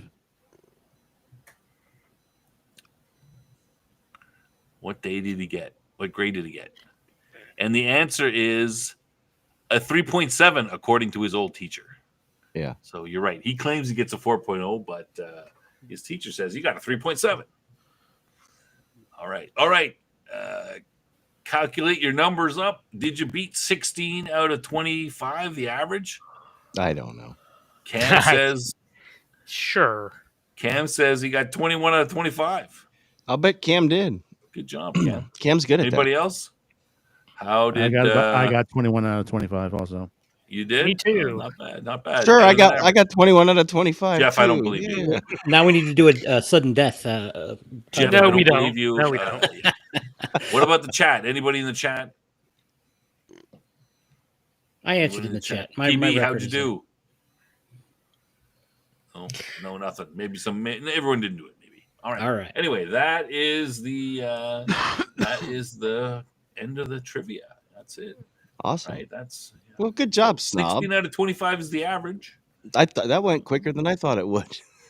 25 Ta-dum, questions. boom, Right. boom. Congratulations, everybody. You win the thrill of being correct. The nerd Yay. award. That and a buck still won't buy you a cup of coffee. That's right. Okay, that's it for the show, guys. Let's do some what's coming up on everybody's coming up on their own shows. Aldous, why don't you go first? We go cross. Yeah, man. So I tell us do what you're two up shows to. every week. I do a Wednesday show and a Friday show. The Wednesday show is over on LCH Comics, and it's just a kind of a general news, views, and reviews type thing. And then obviously every Friday at 11:30 is the Gutter, where we talk about a comic. This week we'll be covering the last of our Noir-vember series. We'll be covering Sandman Mystery Theater annual number 1. Looking at that, and if you're a comic fan, if you're an enjoyer of good stories, highly recommend you go come on over and enjoy what we've got to offer. All right, go check it out. Outpost. I got some movie trailer reviews coming up. I'll be doing that. I'll be trying to stream just some pop culture news, whatever the talk of the day is, and some Lego streams. All right. Right on. Yeah, guys, drop your links in the private chat, and Jeff will drop them into the general chat for us. Madman. Well, we're on holiday schedule, so there is no Taco Thursday for this week and next week. Madman Cafe will be up on Monday, 8 p.m. Eastern. What we're going to talk about, I don't know. It might get as wild as what we had this week with Stargate and Jeff being berated why, Batman and the animated series he should be watching now, even though he came in late to the show. I had a good excuse. Yeah, I know you had a great excuse on there. But who knows what's going to happen this week? We also, during the week, we'll have some shorts up there for you, just in case anything you missed. That'll be next week on there. Madman with a Show will return, I guess, the week after, onto there, All right, Jeff. Well, Sunday. We've got a new show. Domingo. Yeah, you're right. We're going to be launching a new show on my channel, the Tennessee Tabletop Tavern, and we're going to be interviewing Travis Faber, the creator of Full Metal Tilt. So it's a jousting add-on for the OSR and OSR adjacent, and pretty much system agnostic. You can put it in anything. So he's also got a couple of modules out that you can get as well. So we're going to talk to him about that stuff, and he is a big fan of Dragon Slayer by Greg Gillespie, and actually Gillespie pushed him into doing some of the stuff. So check it out. That'll be Sunday at 9 p.m., 8 Central, for those of you in Jason's time zone. And this is role-playing game related, right? This is all tabletop role-playing game related. Yep, that's what the channel is going to be is all about. And the show is going to be called The Bad News Bards. So Este Domingo. Yeah. So Cam and I are gonna take the roles of being the Bad News Bards, and we're gonna complain about everything. No, which means we're going to swear a lot. Yeah, well, shoot, we are going to be on Sci-Fi for Me TV as well. We're going to be multi-streaming it on both channels. Simulcast, yes. And then next Monday,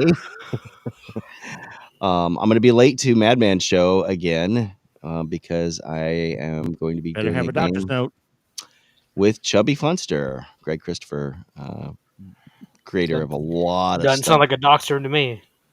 He's not a doctor. He's I forget what his real job is, but he's a designer. He's a designer of a lot of. He's made a lot of stuff based on or for Shadowrun, or not Shadowrun, for Shadow Dark.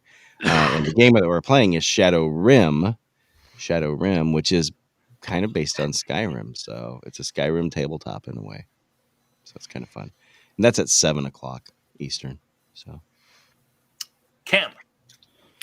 Well, I don't have a channel, so I just am recruited for other people's channels, which I'm very grateful for the invitations. But Top Lofty Lounge on this channel this Sunday at 11 p.m. Eastern is, as we mentioned at the beginning of the show, Snob's interview with Neil Asher, sci-fi author superstar. So tune in for that. Yeah, that's correct, and that's not live; it's recorded. So we're just it's gonna play as a premiere. I might pop in the chat and answer any questions I can. So we can there, all pick on him. But we'll try to get Neil on a couple months later on. Maybe if this goes well, he'll come on and he'll do a live, and people can ask him. He can tell us what he thinks about Babylon 5. Yeah. And Thanksgiving tomorrow, everyone. Oh, yeah. Have a happy Thanksgiving. Happy Thanksgiving. I got to go make cranberry sauce here in a little bit. And on this show next week, we dive right in to season 3, episode 1. Madman is going to be the guest panelist for that one, I think. Yes, if I'm correct. Yeah, Wow. and we're gonna dive right into the first episode. Should be good. And watch the channel. Cam is working on, as I said, we have a little secret thing where he's working on Tour Related, which might come out and be a bunch of shorts, but also on the Sunday show we would summarize what's going on. Do you want to give out any more information other than that, Cam? Is that too much? Or? It's things that have proven to be popular with at least one viewer. Does anybody? Is that viewer you? No, He's going to make fresh jala and show you how to make bravari. No, it's not. It's tool related. So tools, and we know everyone likes tools on the. Oh, it'll make me happy. Yeah, tools. So Speaking of tools, you'll see what that is all about. Maybe on. Maybe we'll give a little bit more on Sunday. Tool snobs. Yeah, we'll see. All right. Okay, that's it for the show, everyone. I hope you enjoyed it. Let's. Should we jump out with? I'm gonna jump. Do we need to watch the promo one more time? I think we need to for season 3. Yeah, roll it. Roll promo. that beautiful. We're gonna roll the season 3 promo by Madman. Appreciate that. Thanks very much. We're gonna roll the promo and then we'll roll the outro, and that'll be it for the show. So thanks everybody for coming by, and hopefully we'll see you on Sunday or next week. Yep. Thanks, chat. Thanks, everybody. Thanks, guys. Appreciate you guys. And Domingo, thanks for Domingo. Sunday. Madman, Outpost Nerd, and Aldous for jumping in. Appreciate you guys. Thanks a lot. Good night, everyone.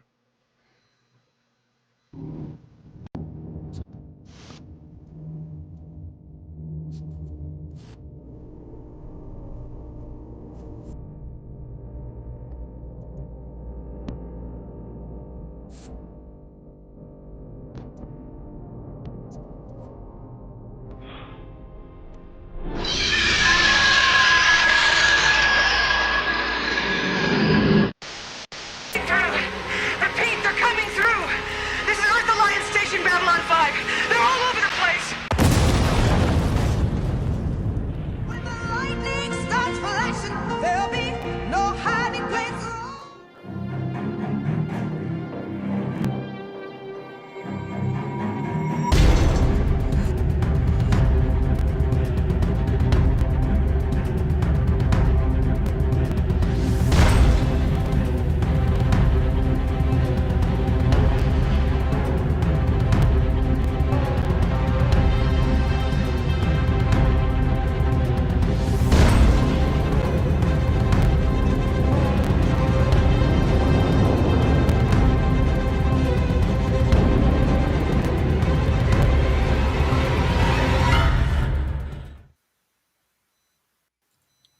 Happy Thanksgiving. If you go to Zahadu, you will die.